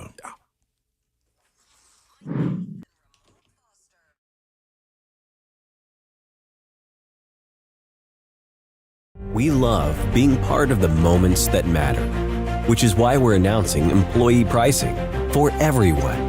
You pay what we pay. Employee pricing at Two Rivers Ford. Locally owned, American made.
All right, people, we're rocking right along this morning. I appreciate you guys joining in with us on Savage Radio. Ramon and Will sitting in on this good Friday. Getting ready for your weekend, man. Big Savage, man. We are in the building, and we waiting on your call. 615-737-1045. We already told you what the topic is. How important is it for your stars to shine in a franchise or program? And we've been touching on it. We talked about Big Jeff. I think that's a whole different conversation to have. We appreciate Brent Hubs coming on with us and giving us a breakdown of everything Vols is going on, from recruiting to what's expected from football.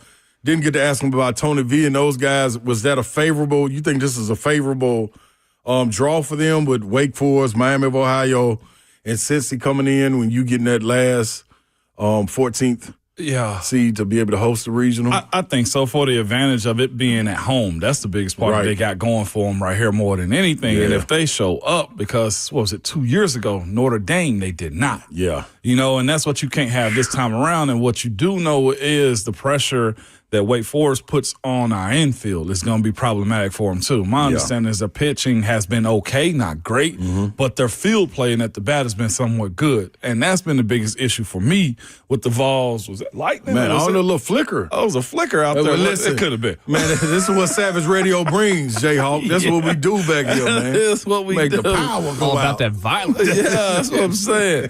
But the issues that the Vols have is this. One, they hadn't won a series in a very long time at home. They got to get past that. So you're fighting that monster, too.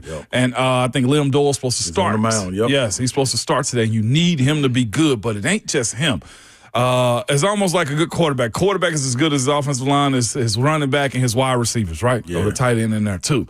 Pitching as good as the defense behind him. A guy can throw an awesome game, but if his shortstop ain't in the place he's supposed to, or if his outfield can't make the plays that he needs for, what good are we doing here? Right. So, again, guys are good in this league as it pertains to the level of play that they're playing at. I don't care if you are from Wright State or Miami of Ohio. There's some good ball players everywhere, and that's what the Vols got to recognize that. And they still, to me, have that bullseye on their back. So the small detail of the throwbacks to first, problematic. The overthrows from short cannot happen. When you got double plays, being able to commit those and not fumble the ball in your glove, those are the things that they've been dealing with as it pertains to how they've lost games and why other teams have caught them. So I'm looking forward to seeing what they do in this more intense moment. I know there's a lot of turnover that they've had on that squad, but the coach has been here. Yeah. I mean, Marcus Phillips has been here. Liam Doyle, these guys have been in this position before, and that's why them winning this Knoxville Regional is huge, man. They got to go show and prove. Wake Forest, I think, is the biggest competition in it. But they should handle business. Again, I think Vanda has a bigger issue with Wright State than the Vols do with Miami of Ohio. Yeah, Wright State got some players. Yeah, they do. Yeah. Got some, they bats work, too. Yeah. I think 90-plus home runs or something of that sort. But both teams taking place today in the regional. Vanderbilt taking place right there at Hawkins Fields and Lindsey Nelson. The Vols will be hosting Miami of Ohio. Speaking of baseball, 104.5 The Zone is teamed up with Nashville Sounds for Winning Wednesdays during the 2025 season. Sign up online or listen on every Wednesday for the chance to win Sounds tickets. For more info or to enter, visit 1045thezone.com/contest. Understand this, man. We're getting ready to go into the 8 o'clock hour. That's the second half of Savage Radio. You have to know the lines are open. Gator Mike, we see you there. We'll get to you. 615-737-1045. We're diving into a little bit of SEC, a little bit of Titans, and we're going to answer our question about the Stars. Are they being anointed too early? How important is it for them to show up and shine brightest for your program or your franchise? Just what's your answers? We need to know. This right here is Savage Radio! Yay!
What's going on? 8:01 from the 104.5 The Zone Studios. Good morning. I'm Justin Hawkins. Conference finals last night in the NBA. The New York Knicks staved off elimination to force a Game 6 as they beat the Indiana Pacers 111-94 in Game 5. Tip-off for Game 6 will be tomorrow night at 7 p.m. on TNT in Indianapolis. In the NHL, the Edmonton Oilers are the Western Conference champions and going back to the Stanley Cup final as they beat the Dallas Stars 6-3 last night in Game 5. So it'll be a rematch of last year's Stanley Cup finals with the Florida Panthers versus the Oilers. The Panthers won the Cup last year. In Vols news, the Tennessee Lady Vols softball, after losing to Oklahoma on a 3-run walk-off home run yesterday, will now play number 3 Florida today in an elimination game of the Women's College World Series at 6 p.m.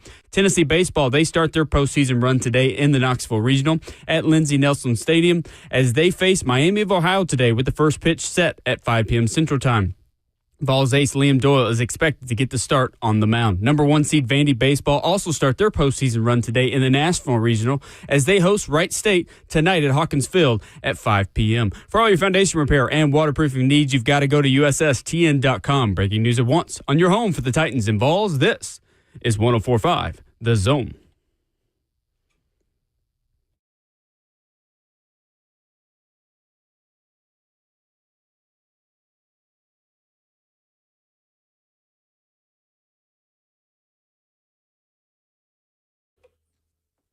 What's happening? Good morning on the airwaves. Good people all around that are listening in. And though that is not the voice of Will Bowling, that is Big Slay that you hear sitting in with my dog, 11-year veteran, Savage, Ramon Foster, man. We're right here on Ramon and Will. But, hey, we got another title we're carrying on through. Savage Radio. The people been waiting. We giving the people what they want, Savage. No doubt about it. We have to, man. Yes, it is indeed. A Friday, and we going to act like, I think we're getting a little rain today, if I'm not mistaken. Don't let that rain on your parade, though. Savage Radio is going to make sure that you shine on a day like today, man. Absolutely. And brewed by Scooter's Coffee. Always got to get that in there. And they do hot chocolate. I'm always going to do that personally because that's my rolls. bias. And cinnamon rolls. Yes, and cinnamon rolls, Love by the that way. right there. I can't wait till we have this little competition. We make our own personal drinks with Scooter's Coffee, too. Oh. Yeah, I got to shout out. I got to holler at my guy, Aaron, to make sure we follow through on that one, man. I need to, guess what? What? I don't even drink coffee.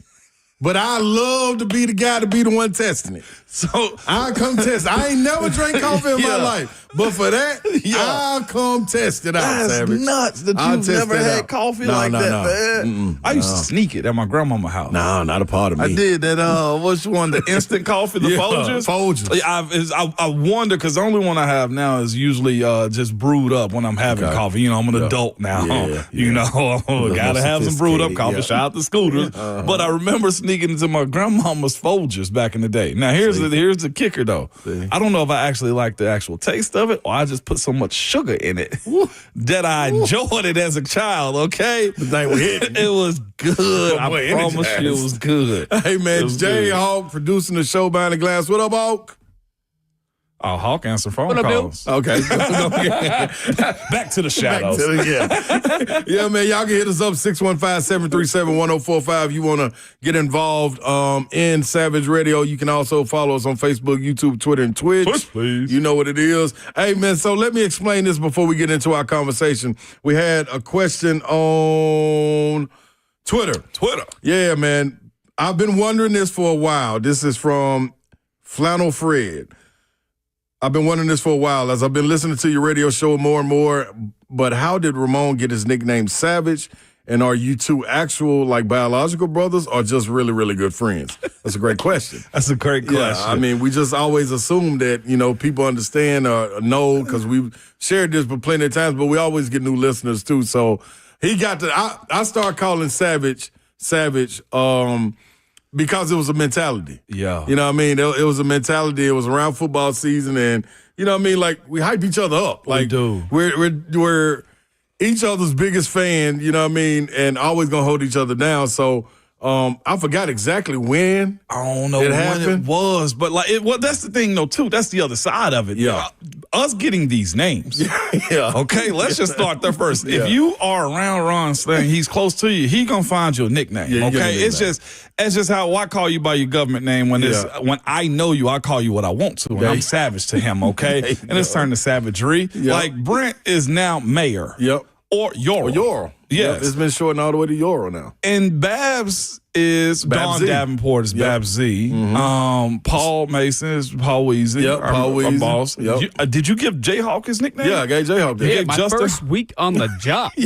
How in the hell did you know that was a childhood nickname? There it is. So my brother, his name is Josh. He's also got that nickname. He started the nickname, but it got passed down. Jayhawk. But how in the hell do you know that? No clue. Yeah. Well, sometimes it just hits you. Yeah. And sometimes it just hits you. And you also became Savage, too, because, one and the same. Yeah. Now, the second part of that question, are we actually related? The answer is yes. If you pull blood from Ron Slay, you pull some from me, you're going to find that half of our DNA is exactly the same. We do share the same father by the name of Big Ron. Yep. So we grew up in different areas. You grew up in Nashville. I grew up in West Tennessee.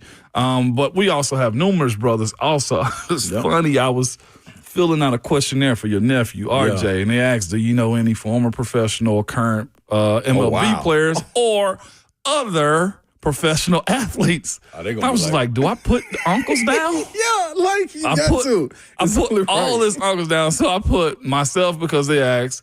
I put you down. I put Renardo down. Our other brother, Rodney. I put Rodney down, and all the other coaches that he's affiliated with. I was like, damn, is this cocky or is this it's a family thing is what it is.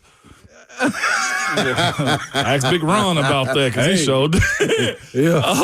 But legitimately, we are brothers, though. I don't know, maybe because I'm light skinned. If you saw Renardo, and we have the same mom and dad, and Ron and Renardo look a whole lot alike, in my opinion. So and then we kind of blend with Steven, and then Ramon and Rodney. They got the same complexion. Yeah, we do. It's I look like my mama. Funny dynamic. Yeah, look just like your mama, boy. Just like your mama. But yeah, we are. But I found out about you. It's fascinating. Yeah. I found out about you because we got the same granddaddy. Shout out to Weary Dyson, Junior Dyson. Junior Dyson. And we have so our granddad and our Uncle Maurice kept us all close together. Maurice went to school at TSU, our Uncle Maurice, which is our dad's brother. Yeah. And he would see you here. And he would always tell us about you when we were living in Covington. I met you for the first time, I feel like, when I was 10. No, I actually missed seeing you the first time. Yeah. Because you was over hooping at Granddaddy's house. And we lived in a different town at the time, and I couldn't make it out there to see you. So Unc had to take you back to school because he was going back to TSU, too. So, real deal, Maurice. Yeah. Real deal, Maurice. So, but yeah, I knew all about you. We just didn't meet till later, though. Yep. I do remember coming down there on some Easters and in the summer, some things of that nature. There's an old picture floating around me in a little Easter outfit with suspenders. Yes, indeed. Matching tie, matching suspenders. That's when they used to come in the little pack. Yeah. You get the tie and the suspenders. Yeah. They couldn't tell me I wasn't fly, boy. Sharp. I mean, sharp. I was no R in there. I'm sharp. So what's funny is when you went to UT, I was in high school at the time. There was a student director. I don't know how I got a hold of to. It might have been one of my teachers. Yeah. But I actually tried to find your number. I called your dorm room, and of course you weren't there. Whatever the student directory number was for your dorm, you was probably long gone by then. It was probably outdated and everything. Yeah. That's a strong possibility. That's a strong possibility. Still Big John by then. Yeah, buddy. It was way off campus, out west. Out Cedar west. Bluff. What's happening? Yeah, but hey, man, so that brings you up to speed on just who and where we are. Let's go to the phone lines before we start our conversation at 8:20. Where you want to go to first, Savage? Let's go Gator Mike. He's been on for a minute. Gator Mike. Lines are lit up. Good morning, Gator Mike. What's happening with you?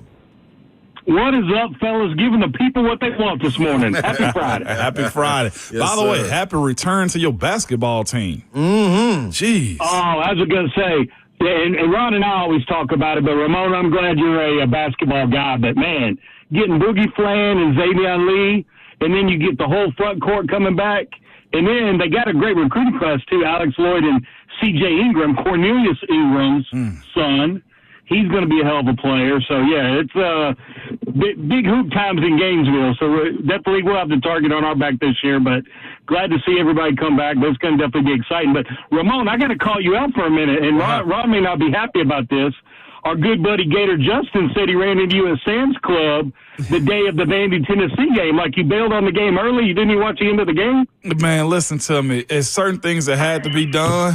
okay? And watching that game and finishing that wasn't part of it, okay? Yeah. When I got the alert, I got you. yeah, because we've all been there, right? the grill was more so- important then. Yeah. There you go. Hey, yeah, you got to take care of the grill. Hey, real quickly, and I know I've talked to you about it. I don't know if I've talked to Slay. I know I've talked to Slay about like just Gator players, but I think it'd be great for the fans to know, number one, who was your favorite rival, I guess, when you all played at Tennessee, and then number two is who was the biggest trash talkers. For me, I'd like to know who the biggest trash talker was on Florida basketball for Ron and for Florida football for you. And I'll hang up and listen. But I think some fans of their favorite teams or whatever, y'all can touch on that. I think they'd like that too, because you always have guys you respect, but you also like to do a little trash talking and have people trash talk you and perform. You know what I mean? No Absolutely. Question. Appreciate that, Gator Mike. Yeah, what you got? Your favorite rival and favorite trash talker? Favorite rival, because I hated them so much. In that time, was Florida. Yeah. Absolutely hated them. Best trash talker on Florida was Brandon Spikes. Okay. He just was a yapper, 100%. Yeah. Carlos Dunlap was in that conversation too, but not as much. But besides him at another school was Wesley Woodyard.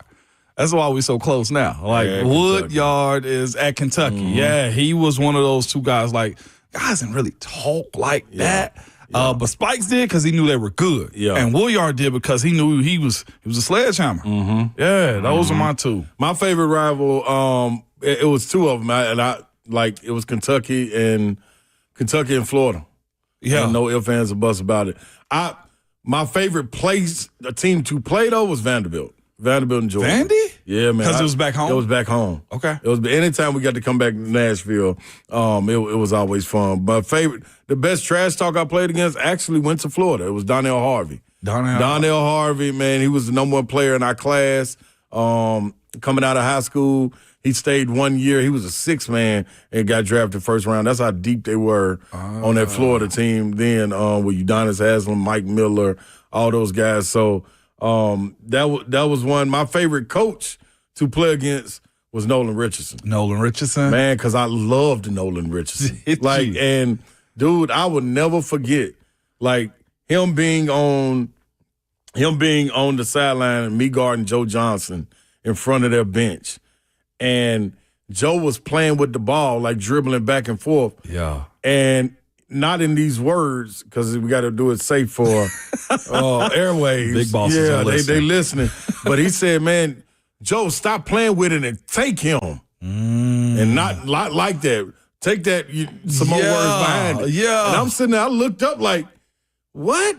Like, this is my child hero. Coach talking like this about me. And next thing I know, I look down, Joe was driving baseline. I cut him off, and he hit some fluke shot, bounced off the top of the backboard and went in. I'm sitting there like, come on, man. Not only the coach, but like the shot go in too. No, the shot went in too, man. So that hurt me. What's crazy though? You got to talk about when a shooter called him. Yeah. On your behalf. Yeah. But also this, though, too. What got you probably was this. Now, I was thinking about it. You never wanted to be the guy in that mode. No. Like, we call him the candy ball. That's right. The way he yelled at him to go get you. It's like, what? I'm not that. Yeah, like that's how y'all had me on the scouting report. Anytime I get ISO, take him? You got the wrong one. Savage, I fought against that so hard. Dude, that's the reason we worked out. Yeah. That's the reason I worked out so hard. I never wanted to be the circle guy in the team meeting room. That sucks. Never gonna be that guy. But everybody gets got, though. Yeah. He got me. He took a fluke shot to hit it. But Joe Johnson's my guy, man. We battled since high school. Pat Bradley, me and Pat Bradley working together on the SEC Network, sitting in the lobby, having a drink or two. It's about midnight. And I was telling him, man, how big of an Arkansas fan I was growing up. Yeah. Wanted to play for Nolan Richardson. Like, if he would have called and said, hey, we offering you, I don't care who, Duke, North Carolina, Tennessee, Kansas, Kentucky, anybody could have called. I wouldn't even answer the phone. Like, that's how much of a fan of Arkansas I was. Nolan, if he would have did that, but he didn't. So I was telling Shooter that, Pat Bradley, he was like, man, I'm going to call Coach. I said, hey, man, you can't call that man this late. He's an older gentleman. Yeah, man, like, what kind of respect? He was like, no, this is my guy. I'm calling him. So he called him. As soon as he answered, like, on the second ring, Pat Bradley, what's up? You can hear him, you know what I mean? I'm like, shoot, you crazy. He was like, Coach, mind you, we done had a couple drinks. Coach, I got a guy sitting right here, says you didn't recruit him, man. Old guy played at Tennessee. He said, Ron Slay with the headband. Wow. That's an old original. So I took the phone. I was like, hey, Coach, man. Dude, man, it hurt me. It hurt me, man, when you ain't recruit me. He said, well, it hurt us too. I said, you know what? That's too real right there. And, Go Vols was from here on out. So, you want to know what's crazy about the Arkansas conversation? Yeah. Is we were destined to be at the same spot. Yeah. Because Arkansas, it was sold. Yeah. Arkansas sales pitch, and I don't understand why they are where they are right now, football wise. Right. But their sales pitch in the early 2000s was way and above almost everybody else. Different. It was high. Right. They were high on my list. Yeah. Very high on my list. Now, when Coach Foreman walked in, though, I did it. It was a different conversation at that point. Yeah. I will say, big man know how to recruit. He was gold. Big man know how to college recruit. football royalty coming out. And I did have a strong feel for Tennessee, though, too. But like you said, like if Arkansas had did the right thing and closed how they were supposed to, we'd have been in Arkansas together. Yeah. That's crazy that Arkansas was middle of nowhere, too. Right. Some things meant to be, man. Just like it's meant to be for you guys to hang in there with us and us to get the break because Jayhawk going to kill us. But we ain't blowing through no more breaks. We coming back. We got plenty of conversation. It's Savage Radio.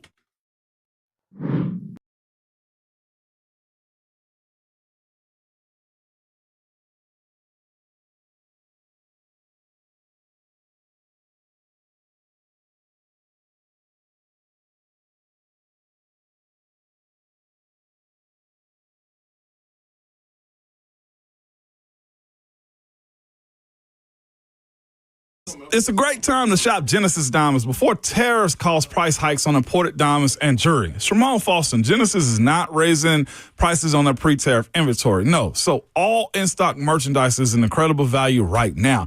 Genesis prepared for the tariffs and made a lot of overseas purchases way in advance. Handcrafted rings, exquisite diamonds, colored gemstones, and a ton of luxury pre-owned Rolex watches. If you've got any special occasion coming up in the next 6 months or so, you need to get to Genesis now before the pre-tariff merchandise is gone. Genesis is always going to be the value leader here, regardless of what happens in the world. They were built on that foundation, all right? But it's way beyond the price. It's their selection, their quality, their outrageously good customer service, the industry-leading warranties also. And don't forget, Genesis is the exclusive retailer for all the top names in bridal jewelry. The brands other stores only wish they could get. Genesis Diamonds, where you always get more for your money, but especially right now. They're located in Green Hills and Cool Springs.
Hey.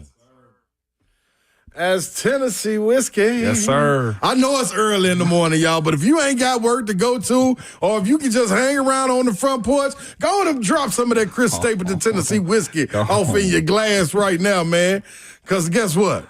It's Savage Radio, man, and we back with you. It's Friday, Savage. Yes, it is, man. And we acting like it. Ain't that what y'all say? Man, Act like it. and we are acting like. I'm glad you let that one breathe right there for a second, man. I really, J-Hawk, hurry up and turn it off because I'm going to be quiet and turn my mic off and just roll on. Yeah, like, well, okay, well, I ain't going to need to say nothing. Because that right there, I look for love in all the wrong places. That's what he trying to tell him. That was Stapleton trying to tell him. Hey, man. But the bottom of the bottle. That's it. It's always dry. That's it. Hey, man. Right there holding on, waiting on him. Don't you get at the bottom of the Chris bottle, is a cold-blooded man. I know you've been trying to get him on y'all show. Stapleton. Come on now. Don't do me like that now. Somebody listening knows him. They know it. I know it. Absolutely know Stapleton. You know what I mean? And see, what he going to make me do is be not a stalker, everyone. Get this correct. But be stalkerish. Stalkerish? Yeah, because I know a few things that I don't want to, disclose, you know what I mean, and use it to my advantage. But I'm just saying, if you see a brother out there and you know what I mean, you want to get in, let a brother in. Let a brother in. That's all I'm saying. Don't make me have to force my way in or be out there outside the window. Yeah, call line 3 is what you're saying. I'll be right here for you. Line. It's right there for you. I promise. It's right there for you. He'll move to the front of the line, but he can't move right now because we got callers on. We got callers on hold. And we going to them, man. We going to the callers. It's about you in this 8 o'clock hour. Listen, 615-737-1045. This is Savage Radio right here for Ramon and Will. Brew by Scooters Coffee. Going to the line, Mike. The one and only. Should I say Cuzzo? Yeah, I mean, when you jump on Savage Radio, it's just Mike. You know what I mean? We know you rock the mic, what you got coming out soon. So many questions need to be asked. But first and foremost, good morning, my brother. There it is. That go the horn. We've been missing it for a while, Mike. Hey, I know. SAVANGES. Yeah, I made a PG for y'all. I love it. You did. Look, man. Look, I get to your questions in a second, but I just really need to let y'all bosses know. Moan, you know, I've been saying this for years. Yeah. Savage Radio need to be a thing. I've been saying it forever. Mm-hmm. I was pushing for the 4 hours when you had to. Okay? I was pushing for Slay to be a guest, to be a host on the show when all he was doing was calling in and just being Slay. Yeah. And look what didn't happen. Everything I have predicted for the zone has been successful. Okay? Prophet Mike. Prophet Mike. In the office. Yes. Cuzzo Mike. AKA just Mike. Yes. But I've been saying it. So bosses in the office, Cumulus, the zone, whoever, make this happen. Make this a regular thing. Quit playing with us for all of this time. We need Savage Radio, okay? We need it. Yeah. To answer your question, I don't have any new music coming out here soon, but I am working on an album, and it is a banger. Moan, you heard some of it. And then on top of that, Moan, we talked about a podcast, brother. That's you gonna just check out my Twitter. It's coming. But look, man, I'm happy that y'all finally got Savage Radio going. Y'all done blessed me this Friday with this one right here. I've been a listener for years and years on years, and this right here is what I've been looking for. Let's make it a regular. That's all I call to say. Y'all keep doing y'all thug sizzle, keep doing y'all thing. Appreciate that, Mike. Be safe on that road, man. No doubt, baby. Oh yeah. Every day, all day, man. God bless y'all, man. God bless, my brother. Prophet Mike on the line, man. He did say it. He been saying it. We had somebody drop off line 3. Maybe they were clearing line 3 for our guy Chris Stapleton in the call. Probably what it was. I respect that. That's what it was. Yeah, I respect that. That's what that was. They got to lend a hand. They knew exactly what it was. But we can go to Miles Jackson. Miles Jackson, good morning, brother. How you doing? Oh, they kind of ruined it. Hey, oh, man. There are no wet blankets out here, Miles. Come on, dog. Come on, guys. Yeah. Hey, listen, y'all guys are like my little big brothers. You, John Henderson, Albert Haynesworth, Bubba, Peyton, because we all share the same mother, fellas. Who was our mother? Who's our mother? Talk to us. I'm asking y'all. That's a question. Oh, you guys are like my little big brother. Y'all littler than me. I mean, I'm sorry, y'all younger than me, but y'all definitely bigger than me. I'm lost. I see that now. If you talking about up there on Rocky Top, man, is that what you talking about? Come on, Ryan. I would jump out there and say Miss Judy. Miss Jackson. Miss Judy Jackson is Miss our J. mother. That's my mama. Miss J. Hey, Oh, that's too cold, Yes. man. Miss Yeah. J, boy. I just had to call y'all, man. I been hear y'all talk. I said, listen, man, if she was with us, Man, bless her soul, man. I'm telling you. Hey, Miles, listen to me. When she used to come up on them recruiting visits, you hear me? And she had this smell. I don't know what perfume she was wearing, but when she touched them shoulders, She know what time it is. it was Yeah. around. Oh my gosh, man! Lord bless your mother, man. Golly, what a cornerstone, Hey, dog. man, I just had to call y'all today because her birthday is tomorrow. Oh, man. Happy heavenly Man. birthday And I was to her. thinking, when I heard the Savage and Savage, I said, hold on. This was my little brother. Yeah, absolutely. I'm glad you called in, Man, man. straight up, man. There's so many. Hey, no question, man. I talked God bless about. y'all, man. Keep up. Go ahead, Ron. No, I was just gonna say I talked about Coach Fulmer's recruiting. Like you want to talk about the closer? Yeah. Miss Jackson was the closer. You hear me? Sure was. Oh my gosh, and would get you in order real fast too Very if you out of fast. line. Very fast. That's why I'm a decent person today, guys. You threw decent on there. She smack if you said decent. You know she raised you better than that. Come on. I appreciate Hey, man, that. Ramon, good luck to you at UT next year. And Ron, keep up the good work, man. We love you guys, man. And I just want to check in with y'all, man. Judy J's birthday's tomorrow, dog. Appreciate it, man. Love, Happy bro. heavenly birthday to her. man. Jeez. That's all right. Blast from the. Hey, man, I'm gonna tell y'all right now. See, that was one of the things I forgot. I was on Neil Orange and Nikki Burdine's podcast, yeah. Not the News, yesterday. So that ought to be released soon. But talking about like that family atmosphere up there at UT, it was different when everything was thriving like it is now. Like you could walk into Miss J's office as a freshman and Al be sitting there, T be sitting there, Jamal Lewis, like Chris Burke, like she was over, if I'm not mistaken, just the football. Yeah, but she was. Everybody went, like it would be people sitting down on the floor outside the office.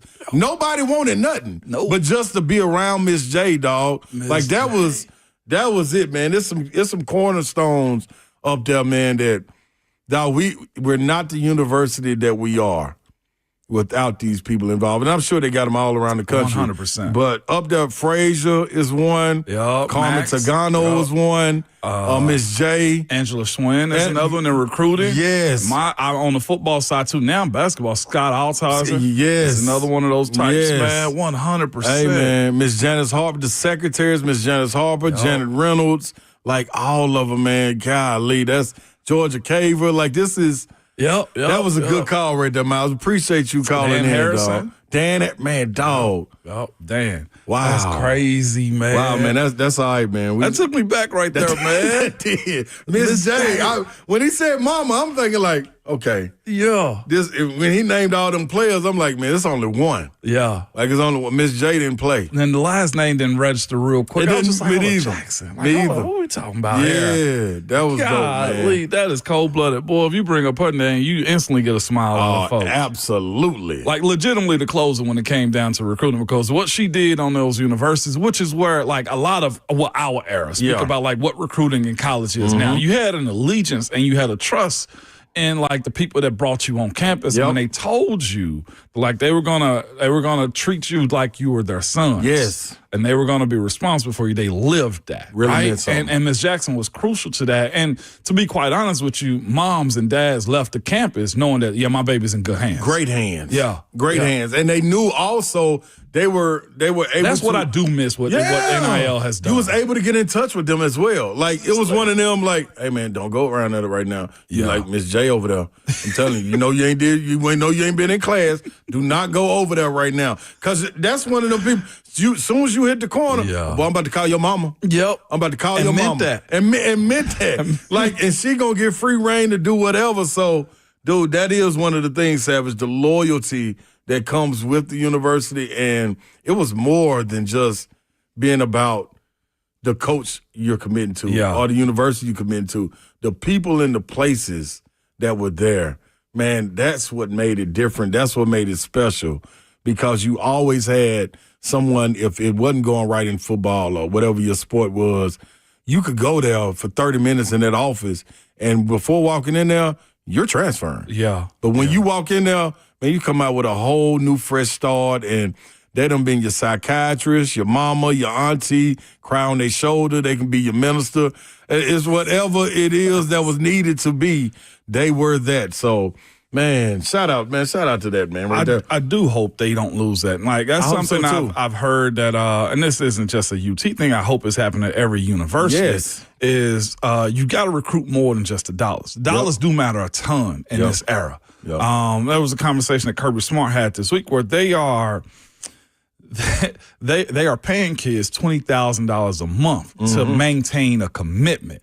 And it's funny because you say to yourself, like, well, yeah, you got to somewhat play the game, right? Because those are the rules right now. It's that there aren't any rules. Right. And because of that, like, you got to pay to play a little bit more. But, like, when we came up in that era, and I think this is what fans long for, too, like, the allegiance and the loyalty that you had to the university was because you wanted to be there to go play ball to get to that next level. Whether that be baseball, basketball, football, softball, it didn't matter. And when you went on campus, they had to sell you the idea that you were going to become a better person, a better athlete, and chase your dreams there, too. And all of those people played that part, Savage, into getting you there. Yeah. The Miss Jacksons, you know what I'm saying? Yep. The Miss Angelas. You mentioned all the secretaries that are part of the training staff. Like, you had to meet and be familiar with them. Yes. And coaches, to my opinion, it's the only push I have on the coaches in this era. The coaches put it on themselves. Now, I'll give credit what credit's due. I know Rodney Garner Yes. pours in. Yep.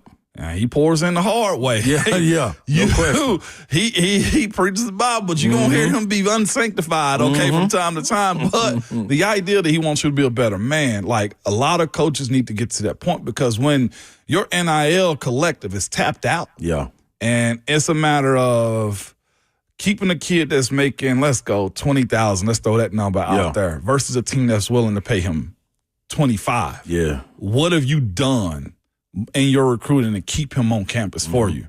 You shouldn't be losing players like that. And I think that's somewhat problematic in today's game. That's why I'm all for, if they continue to talk about this CBA for college sports now in general. The commitment level, I love for it to be a little bit more loyalty in it. But that's just me. Now, I'm right there with you. That's faced with Savage making $800,000 versus $1.5 million. That's a hard decision to be made. That's totally different. It really is. So what is your relationship like in those moments right there? So hopefully, man, the guidelines come up to where you can bring back the loyalty of the sport, where it'll never. And this is the thing, it was never on an even playing field. No. So to think that, okay, just because they put guardrails up, that it's not going to be still some backroom deals, under the table deals still being done, that will be still what's going on. It's been going on for forever, and I don't expect that to stop. But the loyalty factors, man, we need that. And we got to get ready to take a break in just a second. But, Gerardo, we want to come to you real quick and give us something, Gerardo. How you doing, brother? Good morning. What up, Gerardo? Good morning, folks. Gerardo! Hey, think about it, man. This morning, wake up, pouring myself my little cup of joe, throw on my AirPods. First thing I hear, Savage Radio, savagely slaying the radio waves in my ear, brother. Man, when I tell you I was grinning ear, man, there's some great duels in the world that have given us, man. You got MJ and Pippen, you got Mario and Luigi, you got Tom Brady and Gronk, you got Venus and Serena, you got Steve and Eddie. But hey, man, in the alternate universe, this little duo right here, if this existed concretely, man, I'm just saying.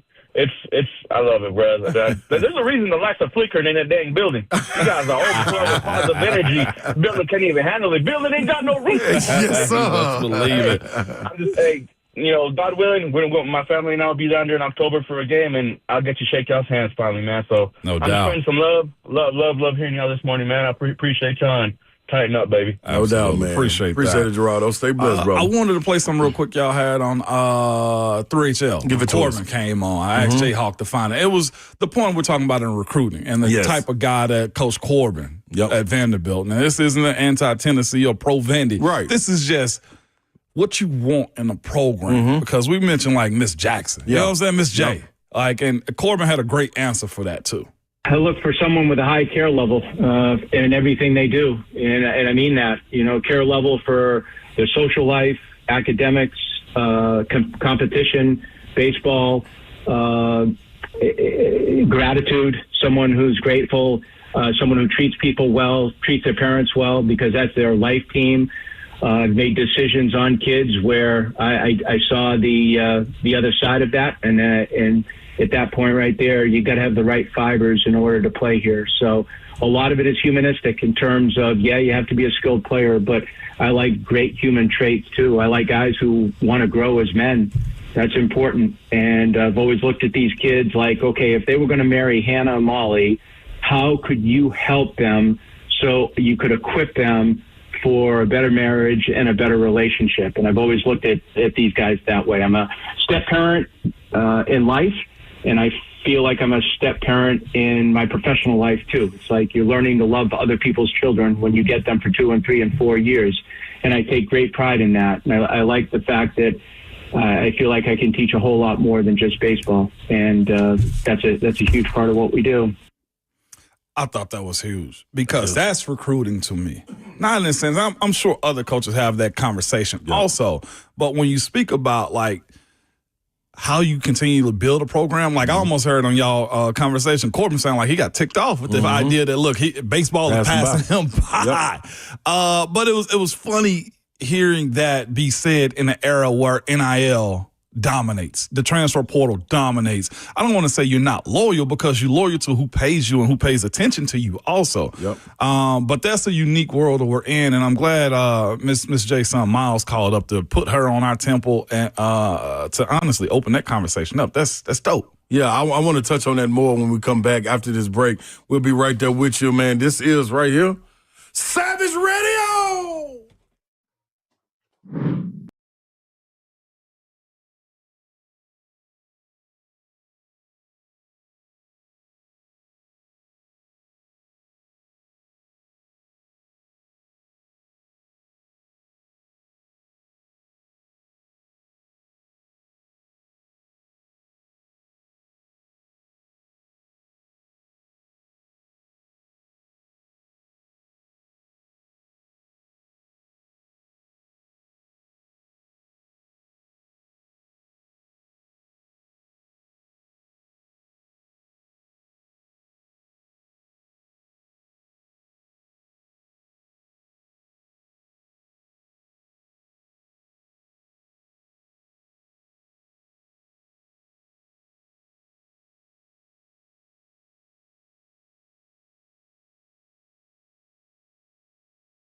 Come on, Jayhawk.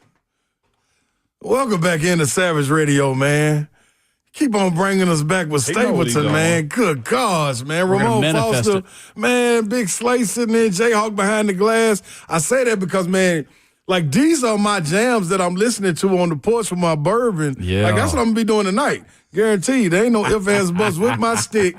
Just chilling, man. Yeah. That Traveler album, man, that's a hell of an album he dropped, man. Like, God, you can't go wrong with Stapleton, man. Absolutely not. What a voice. Was a writer first before entertainment. Yeah, was forced into it by his wife in a sense, I think, man. Hey, so, they be knowing. They be knowing. Maybe better have be knowing. I'm here because I was about ready to take another job. Yeah. Keisha was like, you should do the radio thing. See, that is. That's crazy. And Chris been behind you the whole time. Come on, man. Like, this is what we do, man. You know what I mean? So, shout out to the backbones, man. Yeah, shout out to y'all. Them ribs. Out there. Yeah, the ribs. That's right, Savage. Jeez. Man, we left off with the conversation with Tim Corbin that he had on 3HL, and it brought up something when you're talking about the loyalty that you have.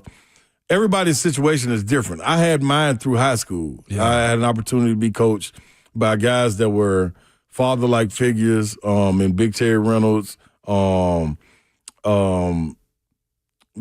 Fitzgerald, Coach Steve Smith. Yeah. Like at Oak Hill, even though I was on the Hill for 1 year, he's still somebody I lean on. And his wife and all of these coaches' wives were just as important during my journey as they were. Mm-hmm.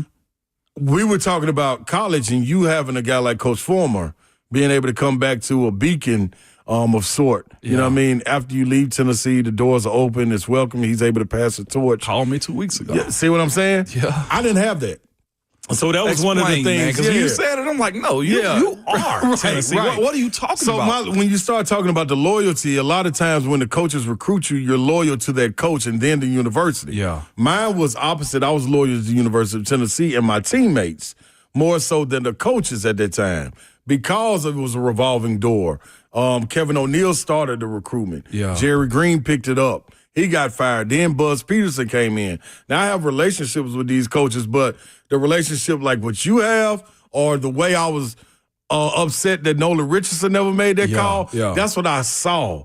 That's what I had. And when you have these blue blood schools, air quotations, or pillars of football communities like Tennessee, they have somebody up there that's a face, and how important that face is for recruits to be able to come in.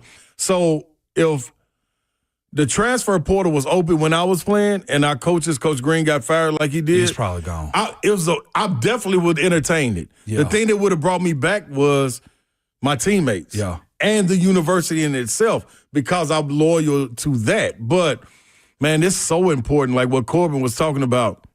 When you walk away, you got to have somebody, if you're that loyal, like who do you call on? Yeah. Like for Tennessee, it was Bruce Pearl for me. That's why me and Coach Pearl have such a great relationship. Like and he didn't coach you. And he didn't even coach me. Like me and Buzz Peterson have a great relationship.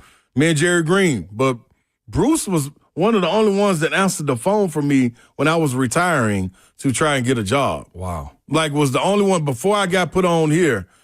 2 months before that, Bruce was telling me, let's get through this season and then let's talk about it. You can come down here with me in Auburn. Wow. So that could have been a whole different redirect, but no other coach answered that call for me. And I was chasing these coaches around the nation that I had played for.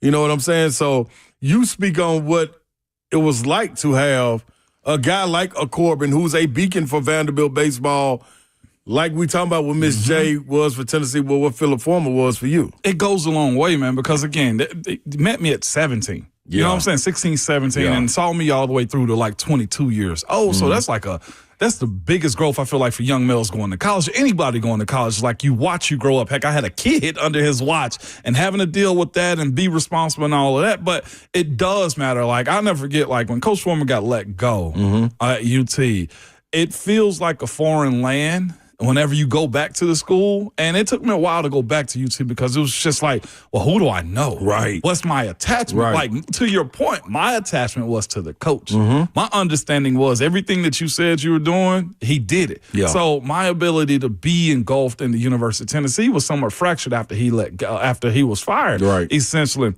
So I get where you coming from. Yours was your teammates in the school first. And it's fascinating in this era. Like, I look at kids, I hate to say kids, but these young athletes that go from one school to the next. I had somebody say one time, I heard somebody say, and it was actually in the NFL, because free agency has always been a thing in NFL and pro sports. Right. But somebody was talking about my team in Pittsburgh, and it was just like, more than anything, you can forever walk in these doors and down this hallway and you belong here. Yeah. I can imagine what this era of switching teams, what school do you go to? Right. Which coach do you talk to? Right. I've got a good relationship now with Coach Heupel and all the other folks at Tennessee, too. I mean, Dundee Plowman is one of the best, Danny White. I mean, we can go up and down the line as it pertains to that, and those doors are always open. Now, that had to be rekindled in a sense, but there is a level, Savage, that you bring up, like, chase the bag and go get your worth, because the market sets that. But the idea that you have no home sucks, because more times than not, Savage, you want to be able to, you got on the Tennessee baseball jersey right now. Right. You know what I'm saying? Like, I'm going to put on some gear later today after I get off the show. Or I got my orange watch on. My attachment is always there, and my boy's going to go back and watch and see me be there and around the folks that help raise and bring you up. And I don't know if this era gets that. Or do they even... Do they care? Yeah. Is the next question. Yeah. You're closer to athletes as of late because of the basketball side of stuff. Like, does a player care if he's been at Tennessee then goes to Arkansas? I don't see that. Like, can Adu go back to Tennessee? Because Jonas Adu did some good stuff at the University of Tennessee. He made his bones there. No ifs, ands, or buts about it. His foundation was laid there. Can he go back? I think in those certain situations, I think it's a tad bit different. If you are taking that grad year or that COVID year or that fifth year to be a grad transfer, you giving 4 years to the university, I understand it. Maybe it's a different opening. And then in his situation, in that leads off to what you were saying. You want to make 400,000 or you want to make $1 million? Yeah. You know what I'm saying? That's a tough spot. In my fifth year or my senior, you're going to take the $1 million. I mean, like, I'm going to give you an opportunity to, like, up it up for me a little bit now. Y'all help me out now. But in that situation where you don't know what's promising as far as what your professional career is going to look like, you better go get set right then. I just want to see what the future's going to look like, because to your point, whether it be the coaches who started this, to be quite honest with you, coaches could jump ship at any time and left their product behind, meaning the players, and we couldn't transfer in that era. Yeah. But that's why I will say I appreciate what Danny White and Dundee Plowman has done by locking up Coach Barnes, Karen Weekly, Josh Heupel. You know, the list goes on and on and on as pertains, and also having Kim come in, who seems like she's going to be a mainstay there. So I'm fascinated to see what the future's going to look like moving forward, but that does suck for you in the sense of like your attachment to a coach is a little bit different than mine. It is. Yeah. It is. And so that's why, like, I'm well-versed in the university as far as trickling through and navigating through to the football complex, knowing Chicken Hawk, knowing Phrase, like knowing all of these people. That's why it has to be that way, because I don't have a mainstay. But Rick Barnes, I will say, is doing a terrific job of opening the doors and making you feel a part of the program, but you need pillars like that. Vandy Chris just asked a different, interesting question. Would you have considered coming home and playing for Kevin Stallings at Vandy if the portal was open in your day when Coach Green was let go?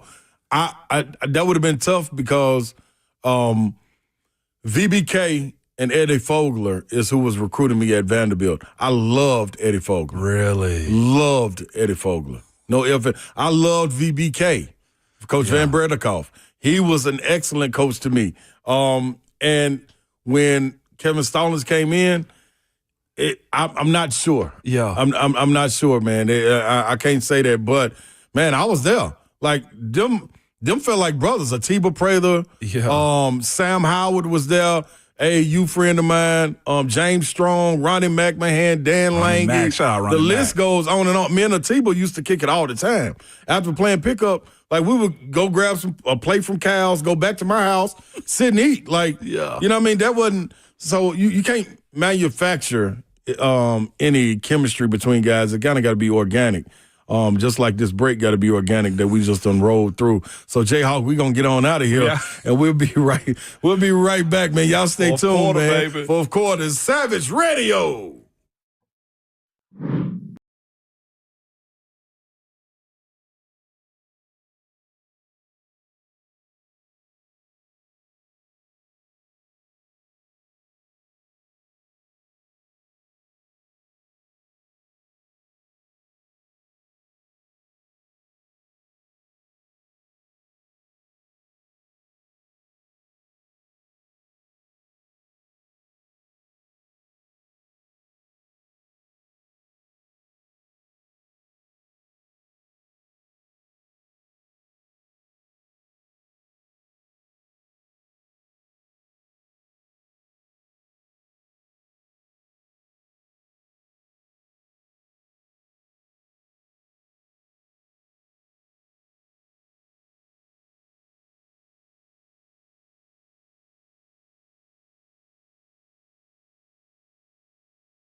What's going on? 9:02 from the 104.5 The Zone Studios. Good morning. I am Justin Hawkins. Conference finals last night. In the NBA, the New York Knicks staved off elimination to force a Game 6 as they beat the Indiana Pacers 111-94 in Game 5. Tip-off for Game 6 is set for tomorrow night, 7 p.m. on TNT in Indianapolis. In the NHL, the Edmonton Oilers are the Western Conference champs, going back to the Stanley Cup final as they beat the Dallas Stars last night 6-3 and win in 5 games. So it'll be a rematch of last year's Stanley Cup finals with the Florida Panthers versus the Oilers. The Panthers won the cup last year. In Vols news, the Tennessee Lady Vols softball, after losing to Oklahoma on a 3-run walk-off home run yesterday, they will now play Florida today in an elimination game of the Women's College World Series. First pitch is at 6 p.m. Central Time. Tennessee baseball, they start their postseason run today in the Knoxville Regional as they face Miami of Ohio with first pitch at 5 p.m. Central. Vols ace Liam Doyle is expected to get the start on the mound. Number 1 seeded at Vandy baseball, they also get their start in the postseason run today in the Nashville Regional. They host Wright State tonight at 5 p.m. at Hawkins Field. For all your foundation repair and waterproofing needs, you've got to go to USSTN.com. Breaking news at once on your home for the Titans and Vols. This is 104.5 The Zone.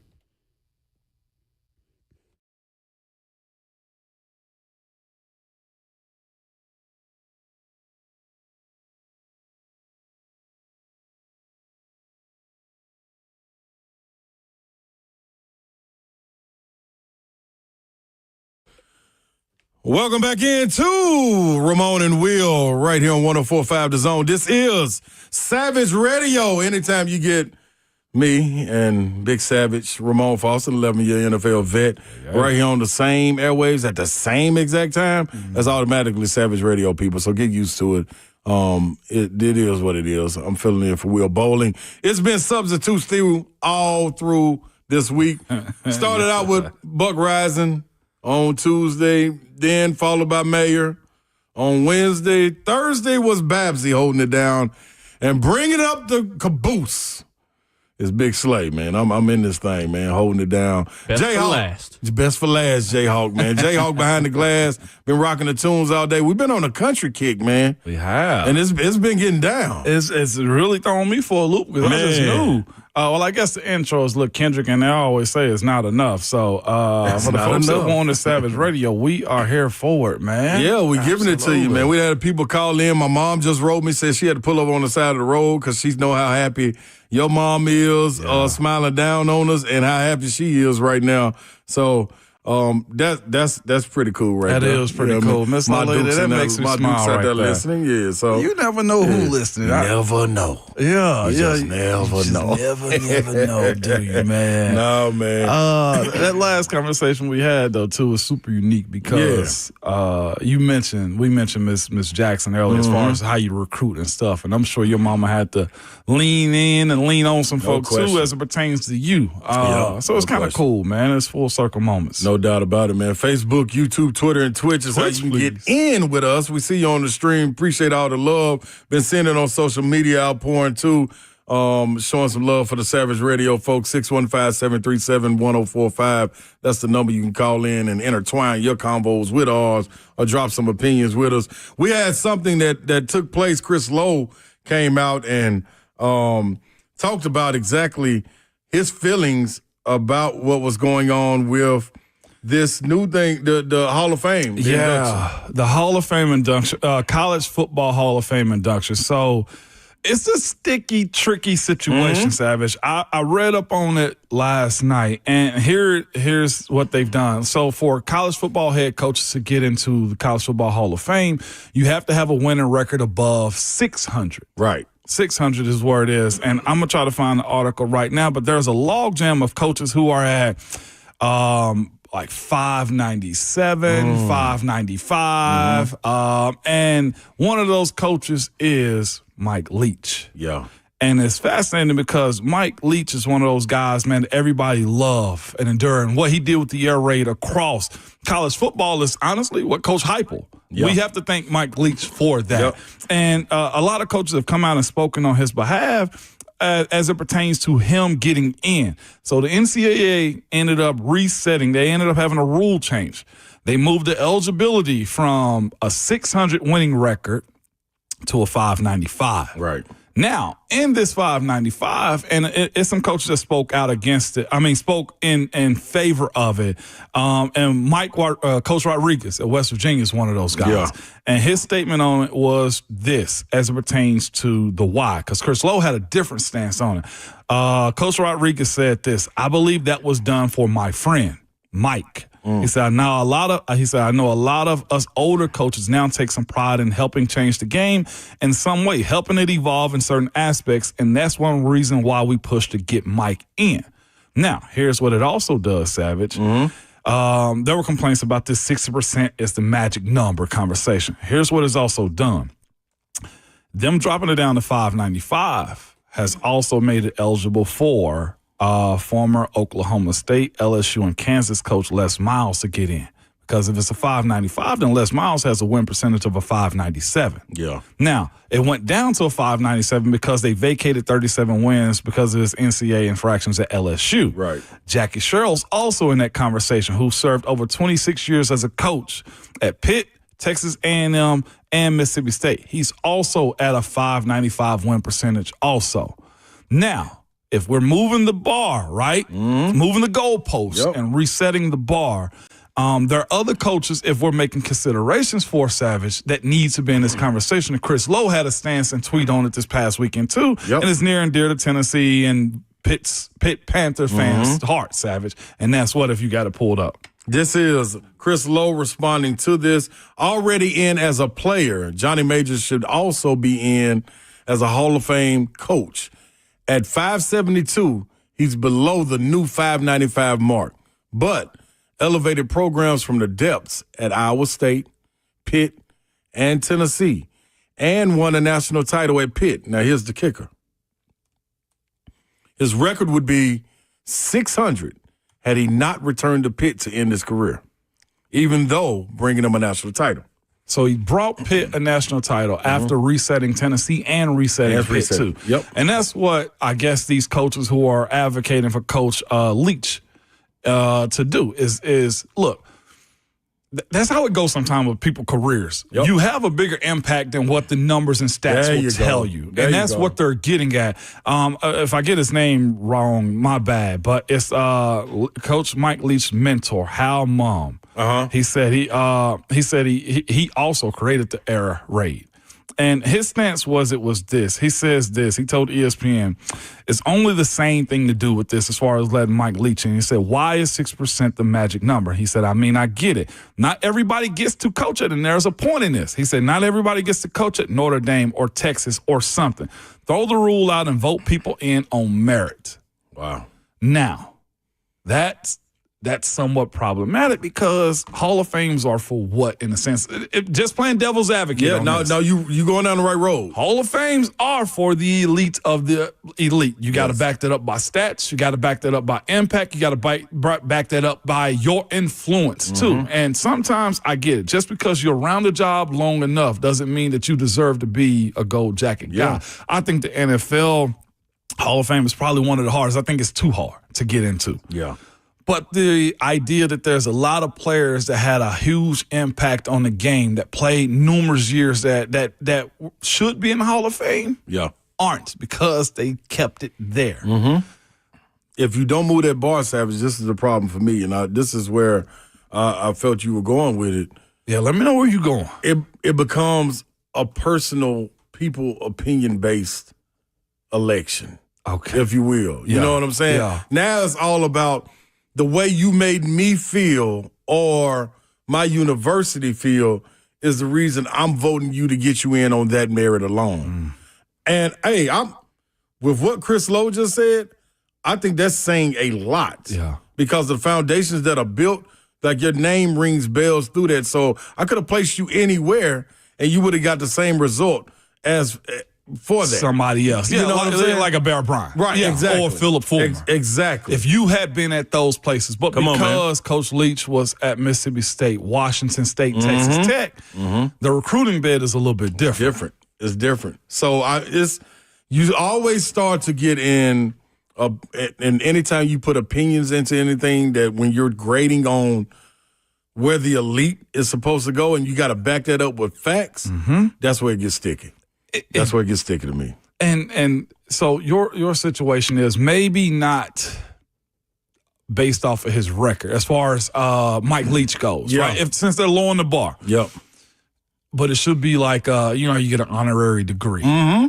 Does that justify it, though, for him, or do they simply want him in? Which one is right? Honorary Hall of Fame? Yeah. Or the Hall? I think it's them on the men. I do think his impact was great. Had he not passed away, what would it be? And he walked away. Yeah. Would we still be saying these same things? You know what I'm saying? Yeah. So this is almost like what you're saying. This is an honorary nod to get you in. That's my upset. That's why I'm upset and not upset, but disgruntled about them trying to put Pete Rose in the Baseball Hall of Fame now. Like he's been fighting that fight. His number's been there. Yeah. But now you want to get a nod as far as you know what? We're going to salute you. Yeah. We feel bad about this. No, respect me while I'm here. If you don't do that, then what are we talking about? That's real. I still left the same impact whether I'm here or not. But if I walk away from the game, you didn't respect me walking away from the game. I had to pass away for you to respect it. No, that's too much. Nah, I don't want no sympathy for that. Pete Rose's situation is crazy because they mentioned the gambling side, although they say he never bet on the Reds. Yeah. He never bet on the Reds. Yep. Okay, if we're going there real quick, just slightly, does Barry deserve to be in? Barry Bonds. Now, I'm going to say it's tough on Bonds. It is tough on Bonds. Because he had help. Yeah. Yep. Do I think his hand-eye coordination was there? Hell yeah. It was different. Do I think he'd have still been a guy, a legend, a great? I still say yes. Yeah, but to that point. Yeah. Because I feel like I've played against guys, and I'm not sure if you have on the basketball side. I feel like I've played against guys who I knew they were juicing. Yeah. I felt it. Yeah. It was just different. And here's the thing about like guys that's roided up though too, or using extra stuff like Barry Bonds was proven to. Yep. It's the recovery of sports. Yeah. Like after games, you're beat down. The reason it's so frowned upon for steroids or PEDs is because your advantage is you're helping your body recover quicker than mine. And you're getting stronger than I could unnaturally than I could naturally. Yep. And that's the problem. Yep. I'm stuck on Bonds to be more no than yes. Yeah. But if I remove what his talent is, it's a hell yeah. Yeah, no question. No question. But lowering the standards for Mike Leach, though. It's different. It opens up a lot of different avenues for a lot of different other coaches, too. There'll be a lot of people knocking at the door that are feeling a certain way about why their guy can't get in, especially if their numbers are right there teetering where his are. Because if we go real quick, and we got to go to break, I know, J-Hawk, but if we go to Coach Rodriguez's comments, Coach Rodriguez wasn't speaking about, like, his merit, but he mentioned how he made him feel, to your point. Yeah. He pretty much told him, this is for my friend Mike. He said, I know a lot of us older coaches now take pride in helping change the game in some way, helping it evolve in certain aspects, and that's one of the reasons why we push to get Mike in. Air raid is a huge part of college football. It's 7 on 7. Yeah. Yep. It's 7 on 7. Yep. He transformed it. Yes, he did. He's going to get in. He's going to get in. It's a nod for him. But I saw somebody say Les Miles doesn't deserve to be in. Yeah, he does. Why not? I mean, it's a whole discussion to be had. That's the problem I have with it. The door it opens for all of these discussions. Fan. Yes, but this is Pirate. I mean, yeah, this is a little different, and I love the Pirate. Yeah, love him. I'll be interested to hear what Babs thinks about it too this evening. But another question, Savage. Yeah, coming back, the flex of the SEC, power, or is just the SEC thinking they have this much power when you look around the landscape of where college football has been for them in the last couple of years? You talked about the Big Ten winning the championships. Sankey has some things to say. We'll touch on those and discuss that. Coming back on Savage Radio.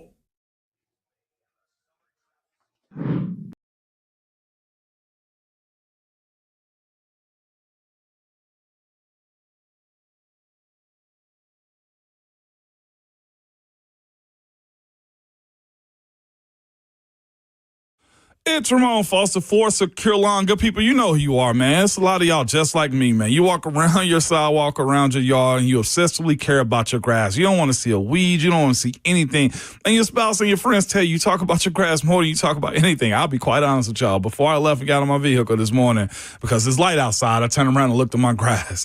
And it had the checkerboard going in, and I was hyped behind it. I'm going to be real with you, Savage. I was having a good time. But that's because Secure Lawn services my yard in a mighty, mighty way, man, with what they do with their fertilizers and how they get rid of that broadleaf and crabgrass, man, and you don't have those unsightly things in your yard, those weeds crawling around and just making it just look like something not out of a magazine. If you want to be like me and deal with a company, man, that does really good work, been here in Middle Tennessee for over 20 years, that is Secure Lawn.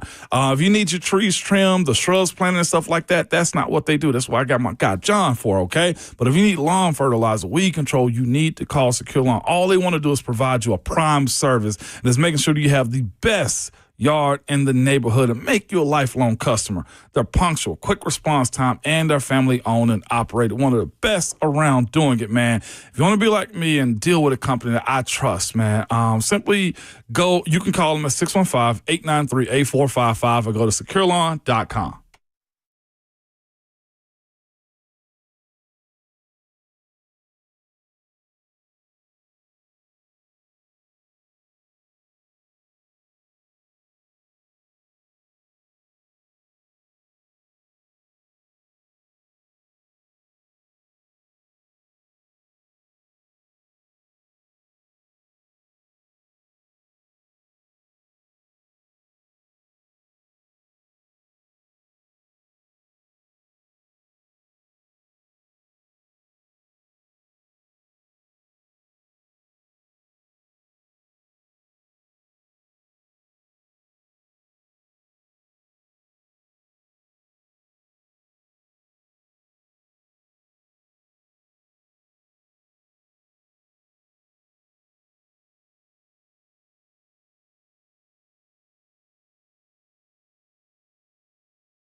I got friends in low places. The whiskey drowns and the beer chases. Hey, wait. Let it breathe. Yo, hey. One more time. Nigga, I'm so sure. Wow. Always say, oh, I got friends in low places. Talk to him, Savage. Hello, man. Welcome back to Savage Radio. Right here on 104.5 The Zone, man. We are in the fourth quarter of the show. Hey, man. It's Ramon Foster. It's Big Slay. We got Jayhawk. All we saying we're brewed by Scooter's Coffee. Because that's what Ramon and Will are brewed by. You know what I mean? But Savage Radio, we looking for any sponsorship out there, man. If y'all want to come in and sponsor the Savage Radio, y'all just let us know. 615-737-1045. Get the big boss's number. Email them. Do something. Man. We here for it. I promise you this, man. I've yet to meet Garth Brooks. I think we go to the same dentist, by the way. Oh, really? Shout out to my dentist. See, it's stuff like that, Savage. That's what I'm saying.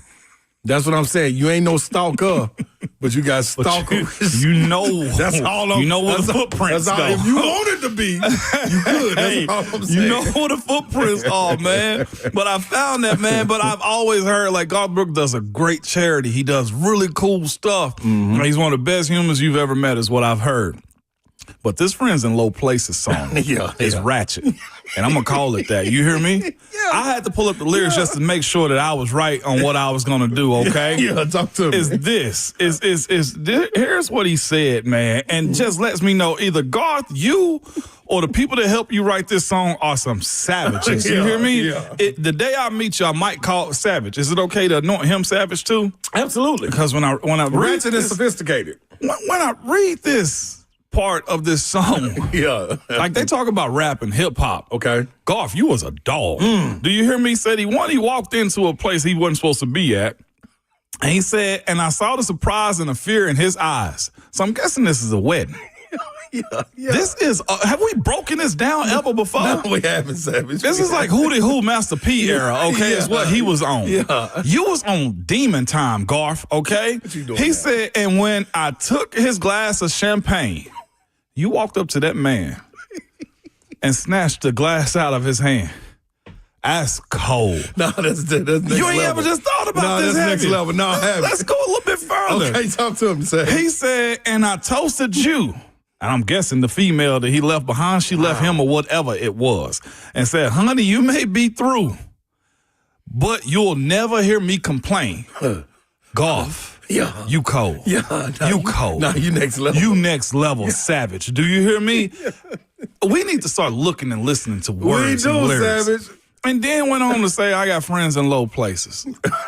That's cold. So this is what I want to bring. Oh, Lord. From Savage Radio to kind of because y'all have me on Fridays. Yeah. You know what I mean? So This is your hour. Yeah, this is my hour right here. So you get a piece of Savage Radio every Friday at 9:20 on the Ramon and Will show, kind of intertwining. So in that last segment, that's what I would like to present to the Ramon and Will show. Let's break down some lyrics, man, that you found over the weekend or through the week that made you say, wait a minute, this is savagery-like right here. You know what I'm saying? 100. So that was a good one right there, Savage. Garth, I ain't know you had it in you. I ain't know he had it in him Took like that man cup, his own cup. At his wedding. And toast to this ex or whoever she was to him. His little fling, whatever it was. His new wife. Come on, man. That's the way I looked at it. Come on, man. And then the line that get me is said, honey, you may be through, but you'll never hear me complaining. Is he saying, one, I've been through with you. Yeah. And partner, good luck. You have I had threw it. a partner in there. Partner. Good luck. Or the fact that, look, man that I snatched the champagne from, she may be yours legally, but she'll forever be mine. Yeah. I don't know, Garth. I ain't gonna complain about it. I ain't complaining. I'm going to forever be here. That is a cold-blooded take right there. Amen. Garth, I know you do a lot of great charity stuff, but that line right there is cold. That's it right there, ain't it? That's savagery. That's how you get a nickname, Garth. That is. And speaking of Savage, the leader of the SEC, the commissioner, Greg Sankey. Lord. Savage in his own right, and seems to be coming out of the meetings down in Destin, kind of fed up with it. Like, all right, y'all, let me put all this to bed. So he was on Paul Feinbaum, right, Jayhawk, yesterday, and talking about just what was coming out of the meeting, some of the big topics. But let's go to his comment, and then we'll feed off of that, Jayhawk.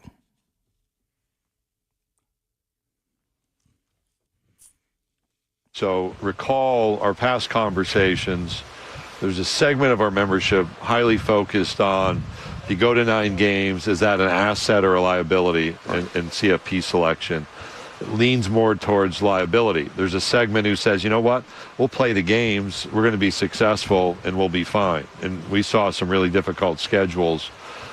Georgia had an incredibly difficult road schedule and was the second team in the CFP rankings. We were fully supportive of the bracketing change that's there for this year.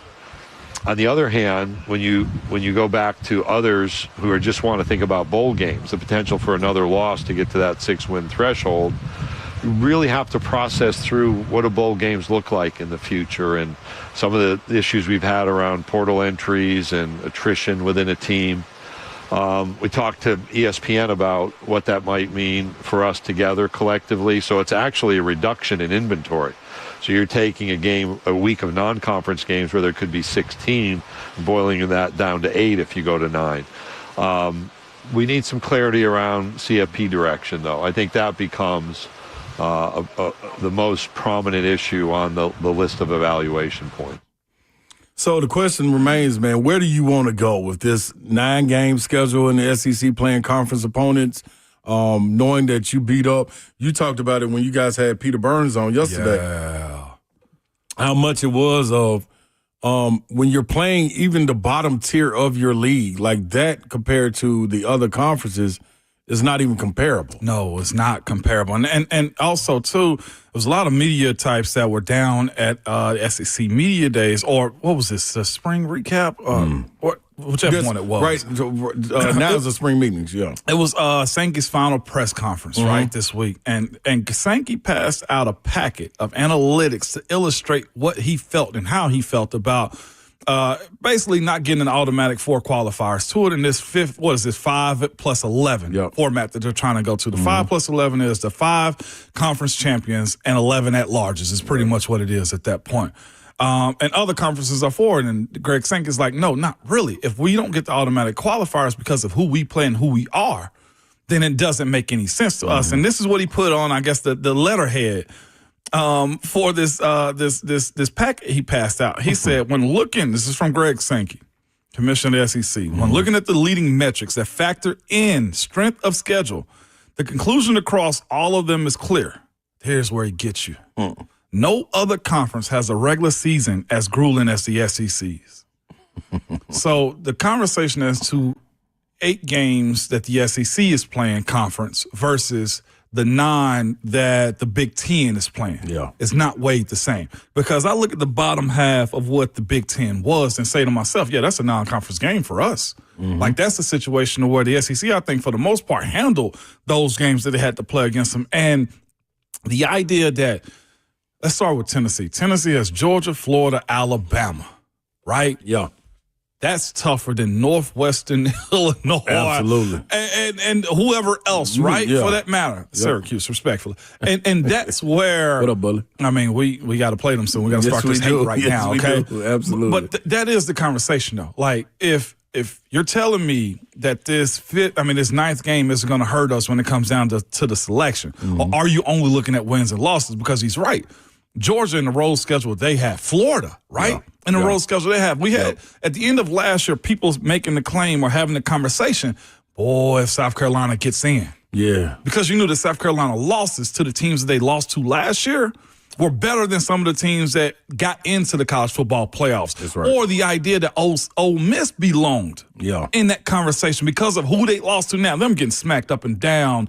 Was it by Florida at the time when Coach had to win it? When he had to win it down there. But, like, that's where it becomes problematic. And to be quite honest with you, I think the best measuring purpose for this, we're going to have to go back. And you know what that is? That's the BCS. I saw Chris Lowe put that out, the picture of the BCS. Like, wouldn't this be good right now?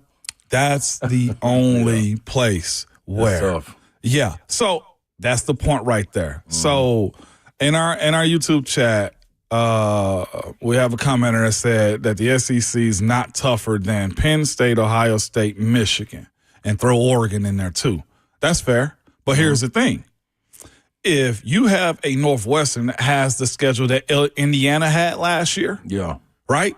And they get in over a 3-loss, let's go South Carolina team, just based off of losses. But Indiana's only lost twice, but they played the bottom half of the Big Ten. Right. That's not weighed the same. Right. That's absolutely not weighed the same. No. And that's the point that Sankey's making. Right. Your 9 is not better than my 8 that we're playing. No question. That's the difference right there. Like, yes, Michigan and Ohio State have won the last 2 national championships. Oregon's been in the conversation. Oregon's been in the Penn conversation. State's always teetering somewhere, but not necessarily in the national championship conversation. There's not many that's playing Texas versus Georgia. Right. LSU versus Alabama. Yeah. Like, how many of those does the Big Ten have? Yeah. You look at Minnesota, Northwestern, Rutgers, UCLA, how down they been. Washington, Wisconsin, okay, they solid. But, Iowa, like, good defense, but what are we doing? What are we talking about? Illinois. What are we saying? I'm taking South Carolina. I'm taking Vanderbilt over UCLA. All day long. I'm taking Vanderbilt over Rutgers. Yep. Over Purdue. I'm taking Vanderbilt over Purdue. We're having a team like their bottom half in the Big Ten doesn't beat its top half. Yeah. Right? Yep. Like, that's the issue that you're running into when we're describing, like, why Greg Sankey is so hard-pressed on getting clarity. And it's his thing. Like, he'd be okay with it if there was clarity. Right. But if you have Georgia losing to LSU, right? Georgia losing to Texas. Georgia loses to Alabama. Like, that's a hard slate. That is. Right? And it's pretty much everybody eating each other, essentially. And you don't get that on the bottom half of what the Big Ten is. Yeah. Jayhawk, let's go with a little bit of what Peter Burns talked about. Yeah, Peter Burns. Yesterday. This was good. Well, because they're pissed off that they went to 9 and they didn't get the money to do it. I mean, like, why would you give the rest of your league, half the league, another loss? Why would you do that? Why? I mean, and again, they'll do that if the committee is gonna sit there and go, okay, I understand that the middle of the SEC is not the same as the middle of the Big 12. Or look at how, absolutely disastrously pathetic the ACC has been, especially on the low end. Same thing with the Big Ten. It's like that bottom tier, that bottom half is not nearly as strong as the bottom half of the SEC. So they look at it and they're like, unless the television partner, ESPN, is going to give you just Ron Slate type money for these games, why the hell are you going to play an extra game and give your conference, a bunch more losses? So they're just upset that they haven't gone back. And by the way, the Big Ten complaining about that stuff is hilarious because about 6 months ago, the Big Ten had a report that came out saying, well, maybe we're going to slide back to 8. So again, it's just everybody complaining because they got nothing better else to do. Spot on. That's what it is. I think it echoes a lot of the thoughts that people are thinking. Like, it's the other part is, I was just minding my business that morning. What made me catch it straight? That's my guy, what friends too. do. Yes, that is. You got friends in low places. He's definitely in a low place. Yeah, he's definitely in a low place. And he said he was going to take a nap right after the interview, too. Yeah. Because he was in a high place the night before. Yes, he was. Yeah. Messing around with Chris Doering, they do that. But I think that's the feeling. Yeah. That's the feeling of it, coming out of those meetings and him being able to talk to these coaches and kind of getting a feeling of the way guys are feeling in the SEC. And the other part of it, though, too, for me is looking at like a team like Oklahoma that wasn't, didn't have its best season last year, right? 6-7. But that same Oklahoma team beat Alabama. Yeah. Beat Tennessee. Yep.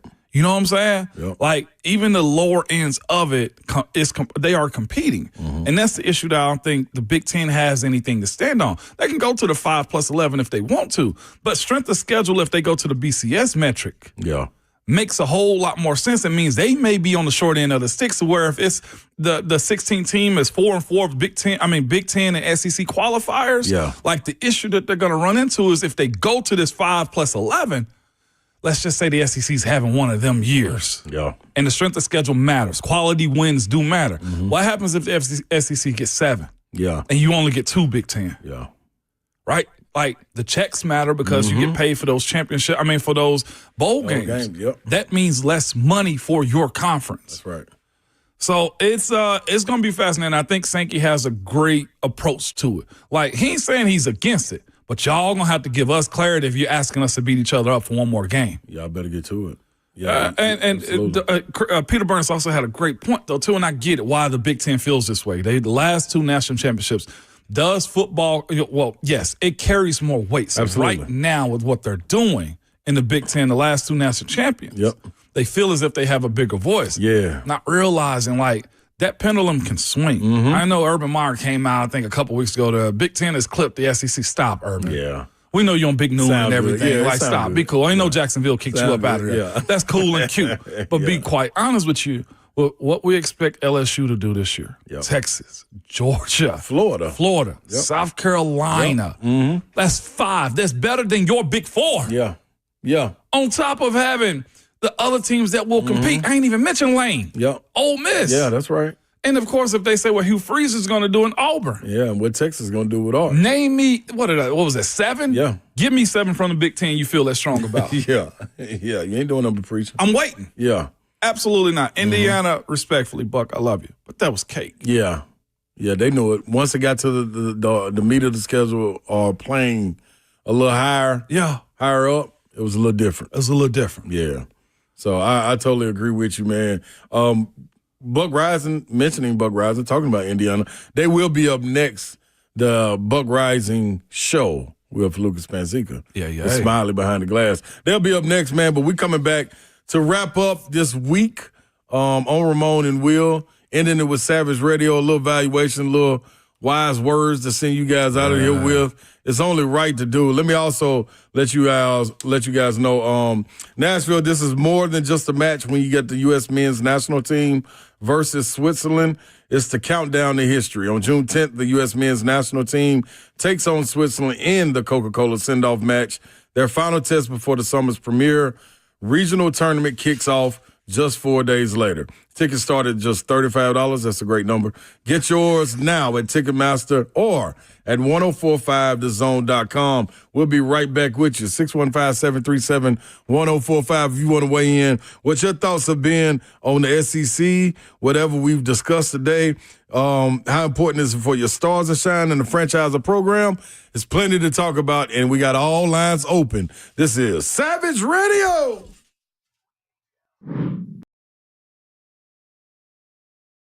Two Rivers Ford announces employee pricing for everyone. Every tradesman, every dad, every rising star. You pay what we pay. Two Rivers Ford. Locally owned. American made.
Welcome back in to Savage Radio, good people.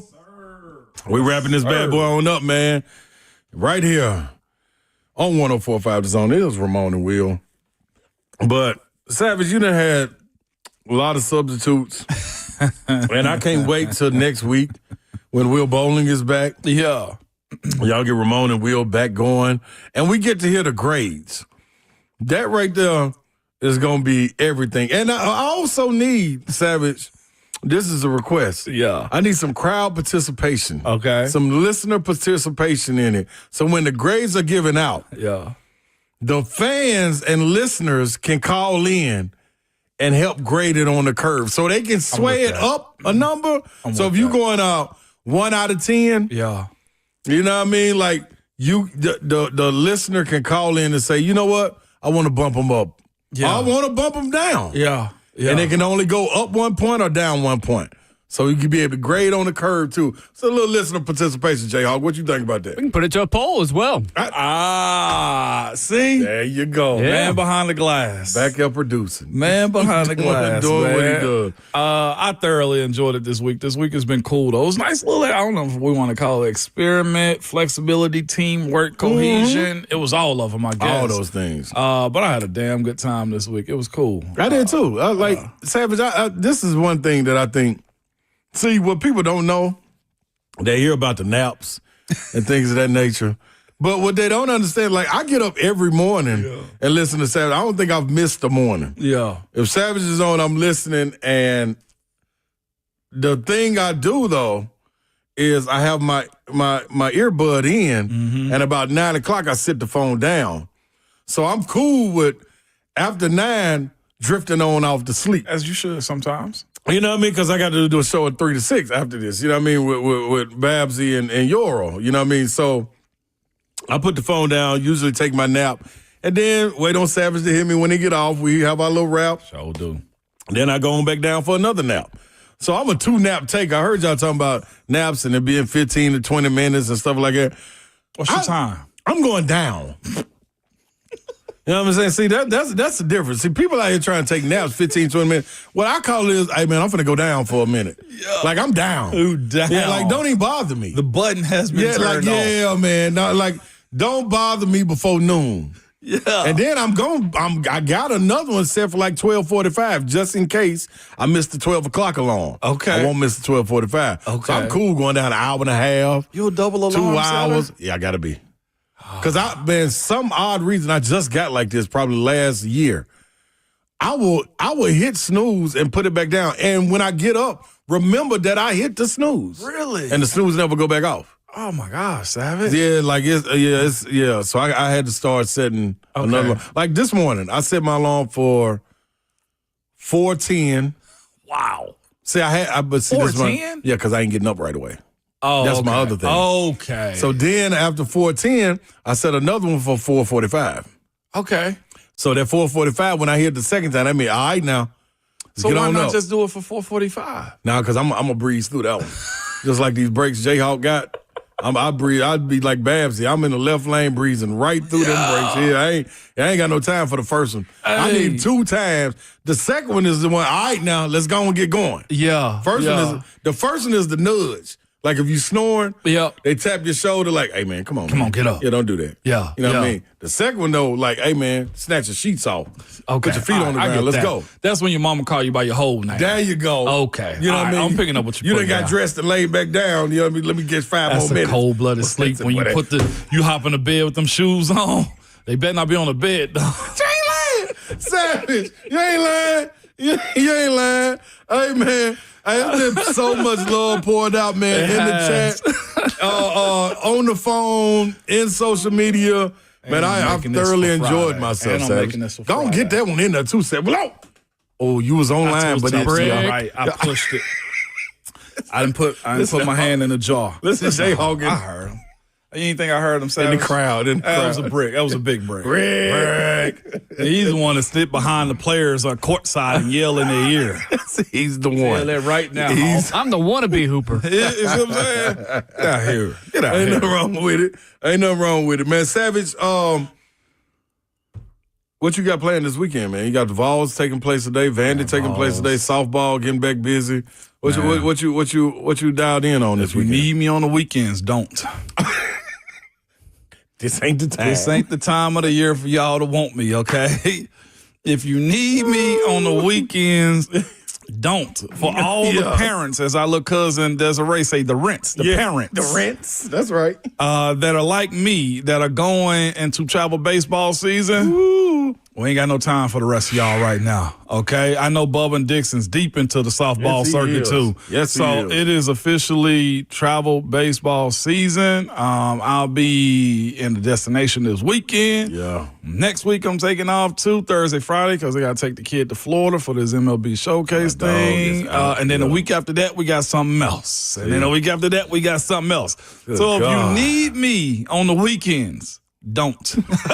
Just bye, Felicia. Absolutely, Savage. So I'll be doing that, man. So anytime we can find some time to get a backport session. Man, we're going to need this, Savage. Be pertinent. Yes, 100%. Look like it's going to be late Saturday or early or midday Sunday or something. Yeah, Sunday might be the one. It might be that crisp. And Stapleton. Yeah, 100%. And by the way, for you travel parents like me, or you AAU parents like me, let the kids play ball. Yeah. Savage, I know you big on this. You know I am. You big on us. Shut up and watch them. Just be cool. Okay, just be cool. They ain't trying to be bad. No. The team ain't trying to lose. I promise you, the team ain't trying to lose. That's right. Your kid is trying to pitch a perfect game and hit 5 home runs. Your son and daughter out there on the basketball court trying to get 15, 20, and 10. That's right. They trying. Shut up. Get away from the fence and enjoy. Yeah.